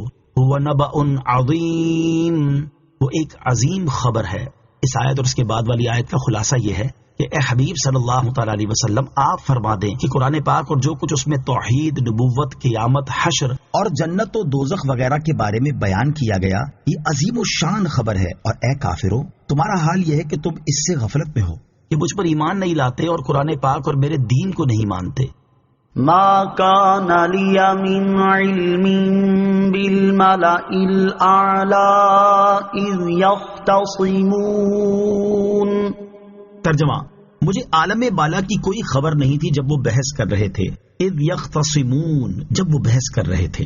بحث کرنے والوں کے بارے میں ایک قول یہ ہے کہ ان سے مراد وہ فرشتے ہیں جو حضرت آدم علیہ السلام کی تخلیق کے بارے میں گفتگو کر رہے تھے۔ اس صورت میں یہ حضور سید المرسلین صلی اللہ تعالی علیہ وسلم کی نبوت صحیح ہونے کی ایک دلیل ہے۔ مدعا یہ ہے کہ اگر میں نبی نہ ہوتا تو عالم بالا میں فرشتوں کا حضرت آدم علیہ السلام کے بارے میں سوال و جواب کرنا مجھے کیا معلوم ہوتا؟ اس کی خبر دینا میری نبوت اور میرے پاس وحی آنے کی دلیل ہے۔ دوسرا قول یہ ہے کہ ان سے وہ فرشتے مراد ہیں جو اس چیز میں بحث کر رہے تھے کہ کون سے کام گناہوں کا کفارہ بن جاتے ہیں۔ حضور اقدس علیہ السلام کو عالم بالا کے فرشتوں کی بحث کا علم عطا ہوا۔ اللہ تعالیٰ نے اس کا علم بھی آپ علیہ السلام کو عطا کیا، جیسا کہ حضرت عبداللہ ابن عباس رضی اللہ تعالیٰ عنہما سے روایت ہے، تاجدار رسالت صلی اللہ تعالیٰ علیہ وسلم نے ارشاد فرمایا کہ میں اپنے بہترین حال میں اپنے رب عز و جل کے دیدار سے مشرف ہوا۔ حضرت عبداللہ ابن عباس رضی اللہ تعالیٰ عنہما فرماتے ہیں کہ میرے خیال میں یہ واقعہ خواب کا ہے۔ حضور اقدس علیہ السلام فرماتے ہیں کہ اللہ تعالیٰ نے فرمایا، اے محمد صلی اللہ تعالی علیہ وآلہ وسلم، تمہیں معلوم ہے کہ عالم بالا کے فرشتے کس بحث میں ہیں؟ میں نے عرض کی نہیں۔ حضور پرنور علیہ السلام نے فرمایا، پھر اللہ تعالیٰ نے اپنا دست رحمت و کرم میرے دونوں شانوں کے درمیان رکھا اور میں نے اس کے فیض کا اثر اپنے قلب مبارک میں پایا تو آسمان و زمین کی تمام چیزیں میرے علم میں آ گئیں۔ پھر اللہ تعالیٰ نے فرمایا، اے محمد صلی اللہ تعالی علیہ وآلہ وسلم، کیا تم جانتے ہو کہ عالم بالا کے فرشتے کس چیز کے بارے میں بحث کر رہے ہیں؟ میں نے عرض کی، ہاں اے رب عز و جل، میں جانتا ہوں، وہ کفارات میں بحث کر رہے ہیں، اور کفارات یہ ہیں: نمازوں کے بعد مسجد میں ٹھہرنا، پیدل جماعتوں کے لیے جانا، جس وقت سردی وغیرہ کے باعث پانی کا استعمال ناگوار ہو اس وقت اچھی طرح وضو کرنا۔ جس نے یہ کیا اس کی زندگی بھی بہتر، موت بھی بہتر، اور وہ گناہوں سے ایسا پاک صاف نکلے گا جیسا اپنی ولادت کے دن تھا۔ اللہ تعالیٰ نے فرمایا، اے محمد صلی اللہ تعالی علیہ وسلم، نماز کے بعد یہ دعا کیا کرو: اللہم انی اسألک فعل الخیرات وترک المنکرات وحب المساکین واذا اردت بعبادک فتنة فاقبضنی الیک غیر مفتون۔ بعض روایتوں میں یہ ہے کہ سرکار دو عالم علیہ السلام نے فرمایا، مجھ پر ہر چیز روشن ہو گئی اور میں نے پہچان لی، اور ایک روایت میں ہے کہ جو کچھ مشرق و مغرب میں ہے سب میں نے جان لیا۔ علامہ علاء الدین علی بن محمد بن ابراہیم بغدادی رحمت اللہ تعالی علیہ، جو کہ خازن کے نام سے معروف ہیں، اپنی تفسیر میں دونوں شانوں کے درمیان ہاتھ رکھنے اور ٹھنڈک محسوس ہونے کا معنی یہ بیان فرماتے ہیں کہ اللہ تعالیٰ نے حضور اکرم علیہ السلام کا سینہ مبارک کھول دیا اور قلب شریف کو منور کر دیا، اور جن چیزوں کو کوئی نہ جانتا ہو ان سب کی معرفت آپ کو عطا کر دی، حتیٰ کہ آپ نے نعمت و معرفت کی ٹھنڈک اپنے قلب مبارک میں پائی، اور جب قلب شریف منور ہو گیا اور سینہ پاک کھل گیا تو جو کچھ آسمانوں اور زمینوں میں ہے وہ اللہ تعالیٰ کے بتانے سے جان لیا۔ یوحا الی الا انما انا نذیر مبین۔ ترجمہ: مجھے تو یہی وحی ہوتی ہے کہ میں تو کھلا ڈر سنانے والا ہی ہوں۔ یوحا الی، مجھے تو یہی وحی ہوتی ہے۔ اس آیت کا ایک معنی یہ ہے کہ میری طرف جو غیبی امور کی وحی کی جاتی ہے، جن میں عالم بالا کی خبریں بھی شامل ہیں، وہ اس لیے ہے تاکہ میں اللہ تعالیٰ کی طرف سے لوگوں کو کھلا ڈر سناؤں۔ دوسرا معنی یہ ہے کہ مجھے صرف اس چیز کا حکم دیا گیا ہے کہ میں عذاب الہی کا کھلا ڈر سنا دوں اور خدا کا پیغام پہنچا دوں، اس کے علاوہ اور کسی چیز کا مجھے حکم نہیں دیا گیا۔ اذ قال ربک للملائکۃ انی خالق بشرا من طین فَإِذَا سَوَّيْتُهُ وَنَفَخْتُ فِيهِ مِنْ رُوحِي فَقَعُوا لَهُ سَاجِدِينَ فَسَجَدَ الْمَلَائِكَةُ كُلُّهُمْ أَجْمَعُونَ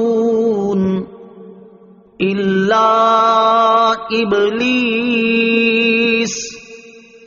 استكبر وكان من الكافرين قال يا إبليس ما منعك أن تسجد لما خلقت بيدي استكبرت أم كنت من العالين قال أنا خير منه خلقتني من نار وخلقته من طين قال فاخرج منها فإنك رجيم وَإِنَّ عَلَيْكَ لَعْنَتِي إِلَى يَوْمِ الدِّينِ۔ ترجمہ: جب تمہارے رب نے فرشتوں سے فرمایا کہ میں مٹی سے انسان بنانے والا ہوں، پھر جب میں اسے ٹھیک بنا لوں اور اس میں اپنی خاص روح پھونکوں تو تم اس کے لیے سجدے میں پڑ جانا، تو تمام فرشتوں نے اکٹھے سجدہ کیا سوائے ابلیس کے۔ اس نے تکبر کیا اور وہ کافروں میں سے ہو گیا۔ اللہ نے فرمایا: اے ابلیس، تجھے کس چیز نے روکا کہ تو اسے سجدہ کرے جسے میں نے اپنے ہاتھوں سے بنایا؟ کیا تو نے تکبر کیا ہے یا تو تھا ہی متکبروں میں سے؟ اس نے کہا: میں اس سے بہتر ہوں، تو نے مجھے آگ سے بنایا اور اسے مٹی سے پیدا کیا۔ اللہ نے فرمایا: تو جنت سے نکل جا کہ بے شک تو دھتکارا ہوا ہے اور بے شک قیامت تک تجھ پر میری لعنت ہے۔ اذ قال ربک للملائکہ، جب تمہارے رب نے فرشتوں سے فرمایا۔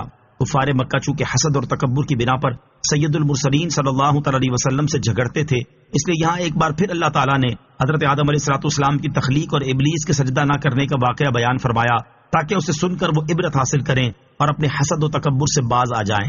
یہ واقعہ تفصیل کے ساتھ سورہ بقرہ کے 4 رکوع میں بیان ہو چکا ہے، اور اس کے علاوہ سورہ آراف، سورہ حجر، سورہ بنی اسرائیل اور سورہ کہف میں بھی بیان ہو چکا ہے۔ اس آیت اور اس کے بعد والی 7 آیات میں بیان کیے گئے واقعے کا خلاصہ یہ ہے کہ اللہ تعالیٰ نے فرشتوں سے فرمایا کہ میں مٹی سے حضرت آدم علیہ السلام کو پیدا کروں گا، پھر جب میں اس کی پیدائش مکمل کر دوں اور اس میں اپنی خاص روح پھونک کر اسے زندگی عطا کر دوں تو تم اس کے لیے سجدے میں چلے جانا۔ جب حضرت آدم علیہ السلام کی تخلیق کے مراحل مکمل ہوئے تو اللہ تعالیٰ کے حکم سے تمام فرشتوں نے اکٹھے سجدہ کیا، لیکن ابلیس نے سجدہ نہ کیا، اس نے تکبر کیا اور وہ اللہ تعالیٰ کے علم میں کافروں میں سے ہی تھا۔ اللہ تعالیٰ نے فرمایا: اے ابلیس، تجھے اس آدم علیہ السلام کو سجدہ کرنے سے کس چیز نے روکا جسے میں نے اپنے ہاتھوں سے بنایا؟ کیا تو نے تکبر کیا ہے یا تو پہلے ہی اس قوم میں سے تھا جن کا شیوا ہی تکبر ہے؟ ابلیس نے کہا: میں اس سے بہتر ہوں کیونکہ تو نے مجھے آگ سے بنایا اور اسے مٹی سے پیدا کیا۔ اس سے ابلیس کی مراد یہ تھی کہ اگر حضرت آدم علیہ السلام آگ سے پیدا کیے جاتے اور میرے برابر بھی ہوتے جب بھی میں انہیں سجدہ نہ کرتا، چہ جائے کہ ان سے بہتر ہو کر انہیں سجدہ کروں۔ اللہ تعالیٰ نے فرمایا: تو جنت سے نکل جا کہ بے شک تو اپنی سرکشی، نافرمانی اور تکبر کے باعث دھتکارا ہوا ہے، اور بے شک قیامت تک تجھ پر میری لعنت ہے، اور قیامت کے بعد لعنت بھی اور طرح طرح کے عذاب بھی ہیں۔ پھر اللہ تعالیٰ نے اس کی صورت بدل دی، وہ پہلے حسین تھا، بد شکل روسیہ کر دیا گیا اور اس کی نورانیت سلب کر دی گئی۔ قال رب فأنظرني إلى يوم يبعثون قال فإنك من المنظرين إلى يوم الوقت المعلوم۔ ترجمہ: اس نے کہا: اے میرے رب، اگر ایسا ہی ہے تو مجھے لوگوں کے اٹھائے جانے کے دن تک مہلت دے۔ اللہ نے فرمایا: پس بے شک تو مہلت والوں میں سے ہے معین وقت کے دن تک۔ قال ربی، اس نے کہا: اے میرے رب۔ اس آیت اور اس کے بعد والی 2 آیات کا خلاصہ یہ ہے کہ جب شیطان مردود ہو گیا تو اس نے عرض کی: اے میرے رب، اگر ایسا ہی ہے تو مجھے حضرت آدم علیہ السلام اور ان کی اولاد کے فنا ہونے کے بعد جزا کے لیے اٹھائے جانے کے دن تک مہلت دے۔ اس سے ابلیس کی مراد یہ تھی کہ وہ انسانوں کو گمراہ کرنے کے لیے فراغت پائے اور ان سے اپنا بغض خوب نکالے اور موت سے بالکل بچ جائے، کیونکہ اٹھنے کے بعد موت نہیں۔ اللہ تعالیٰ نے ارشاد فرمایا: پس بے شک تو معین وقت کے دن تک مہلت والوں میں سے ہے۔ یہاں معین وقت سے قیامت کے پہلے نفخے تک کا وقت مراد ہے کہ جسے مخلوق کی فنا کے لیے معین فرمایا گیا ہے۔ نوٹ: ابلیس کے مہلت طلب کرنے کا بیان سورہ آراف کی آیت نمبر 14 اور سورہ حجر کی آیت نمبر 36 میں بھی گزر چکا ہے۔ قال فبعزتك لأغوينهم أجمعين إلا عبادك منهم المخلصين۔ ترجمہ: اس نے کہا: تیری عزت کی قسم، ضرور میں ان سب کو گمراہ کر دوں گا مگر جو ان میں تیرے چنے ہوئے بندے ہیں۔ قال، اس نے کہا۔ اس آیت اور اس کے بعد والی آیت کا خلاصہ یہ ہے کہ مہلت ملنے کے بعد ابلیس نے کہا: یا رب، تیری عزت کی قسم، میں حضرت آدم علیہ السلام کی اولاد کے سامنے گناہوں کو سجا سوار کر اور ان کے دلوں میں شکوک و شبہات پیدا کر کے ان سب کو گمراہ کر دوں گا۔ البتہ حضرت آدم علیہ السلام کی اولاد میں سے جو تیرے چنے ہوئے بندے ہیں وہ میرے وار سے بچے رہیں گے۔ اس سے معلوم ہوا کہ انبیاء کرام علیہ السلام اور بہت سے صالحین پر شیطان کا داؤ نہیں چلتا کہ وہ ان سے گناہ یا کفر کرا دے۔ قال فالحق والحق أقول لَأَمْلَأَنَّ جَهَنَّمَ مِنكَ وَمِمَّن تَبِعَكَ مِنْهُمْ أَجْمَعِينَ۔ ترجمہ، اللہ نے فرمایا تو حق میری طرف سے ہی ہوتا ہے اور میں حق ہی فرماتا ہوں، بے شک میں ضرور جہنم بھر دوں گا تجھ سے اور ان سب سے جو تیری پیروی کرنے والے ہیں۔ قال، فرمایا، اس آیت اور اس کے بعد والی آیت کا خلاصہ یہ ہے کہ اللہ تعالیٰ نے ارشاد فرمایا تو سچ یہ ہے جو ہم ارشاد فرماتے ہیں، اور میں سچ ہی فرماتا ہوں، بے شک میں ضرور تجھ سے اور تیری ذریت سے اور انسانوں میں سے جتنے لوگ اپنے اختیار سے گمراہی میں تیری پیروی کریں گے ان سب سے جہنم بھر دوں گا۔ قُلْ مَا أَسْأَلُكُمْ عَلَيْهِ مِنْ أَجْرٍ وَمَا أَنَا مِنَ الْمُتَكَلِّفِينَ إِنْ هُوَ إِلَّا ذِكْرٌ لِلْعَالَمِينَ وَلَتَعْلَمُنَّ نَبَأَهُ بَعْدَ حِينٍ۔ ترجمہ، تم فرماؤ میں اس پر تم سے کچھ اجرت نہیں مانگتا اور میں جھوٹ گھڑنے والوں میں سے نہیں ہوں، یہ تو سارے جہان والوں کے لیے نصیحت ہی ہے اور ضرور ایک وقت کے بعد تم اس کی خبر جان لو گے۔ قل، تم فرماؤ، یعنی اے حبیب صلی اللہ تعالی علیہ وسلم، آپ مشرکین سے فرما دیں کہ میں وحی کی تبلیغ اور رسالت کی ادائیگی پر تم سے دنیا کا مال طلب نہیں کرتا، بلکہ میں کسی اجرت کے بغیر تمہیں دین کی تعلیم دیتا ہوں، اور میں جھوٹ گھڑنے والوں میں سے نہیں ہوں کہ میں نے اپنی طرف سے نبوت کا دعویٰ کر دیا ہو اور قرآن پاک میں نے اپنے پاس سے بنا لیا ہو، بلکہ اللہ تعالیٰ نے مجھے انبیاء کرام علیہ الصلوۃ والسلام کا سردار بنایا ہے، اور یہ قرآن پاک بھی اسی کی طرف سے نازل ہوا ہے۔ عالم کو اگر مسئلہ معلوم نہ ہو تو وہ خاموش رہے اور اپنی طرف سے گھڑ کر نہ بتائے۔ اس آیت سے اشارتاً معلوم ہوا کہ عالم کو اگر کوئی مسئلہ معلوم نہ ہو تو وہ خاموشی اختیار کرے اور خود گھڑ کر نہ بتائے کہ یہ بھی تکلف میں داخل ہے۔ حضرت مسروق رضی اللہ تعالیٰ عنہ فرماتے ہیں، ایک شخص کنہ میں یہ بیان کر رہا تھا کہ قیامت کے دن ایک ایسا دھواں آئے گا جو منافقوں کے کانوں اور آنکھوں میں داخل ہو جائے گا، اور اہل ایمان کو اس سے صرف اتنی تکلیف پہنچے گی جیسے زکام ہو جاتا ہے۔ یہ سن کر ہم ڈر گئے، چنانچہ میں حضرت عبداللہ ابن مسعود رضی اللہ تعالیٰ عنہ کی خدمت میں حاضر ہو گیا اور وہ ٹیک لگائے ہوئے تھے۔ جب میں نے واقعہ بیان کیا تو وہ غضبناک ہوئے، پھر سیدھے بیٹھ گئے اور فرمایا، جو کسی بات کو جانتا ہو تو کہے، اور جو نہ جانتا ہو تو اسے کہنا چاہیے کہ اللہ تعالیٰ خوب جانتا ہے، کیونکہ یہ بھی علم ہی سے ہے کہ جس بات کو نہ جانے تو کہہ دے کہ میں نہیں جانتا، کیونکہ اللہ تعالیٰ نے نبی کریم علیہ الصلوۃ والسلام سے فرمایا، قل ما اسألکم علیہ من اجر وما انا من المتکلفین۔ ترجمہ، تم فرماؤ میں اس پر تم سے کچھ اجرت نہیں مانگتا اور میں جھوٹ گھڑنے والوں میں سے نہیں ہوں۔ حضرت ابو موسیٰ اشعری رضی اللہ تعالیٰ عنہ نے اپنے خطبے میں فرمایا، جو آدمی کسی چیز کا علم رکھتا ہو تو اسے چاہیے کہ وہ لوگوں کو سکھائے اور وہ بات کہنے سے بچے جس کا علم نہ رکھتا ہو، ورنہ وہ دین سے نکل جائے گا اور تکلف کرنے والوں میں سے ہوگا۔ اللہ تعالیٰ عمل کی توفیق عطا فرمائے، آمین۔ وَلَتَعْلَمُنَّ نَبَأَهُ، اور ضرور تم اس کی خبر جان لو گے، یعنی اے کفار مکہ، ضرور تم ایک وقت کے بعد قرآن کی خبروں کے حق اور سچا ہونے کو جان جاؤ گے۔ حضرت عبداللہ ابن عباس رضی اللہ تعالیٰ عنہما نے فرمایا کہ اس وقت سے مراد موت کے بعد کا وقت ہے، اور ایک قول یہ ہے کہ اس سے قیامت کا دن آ جانے کے بعد کا وقت مراد ہے۔ صدق اللہ العظیم۔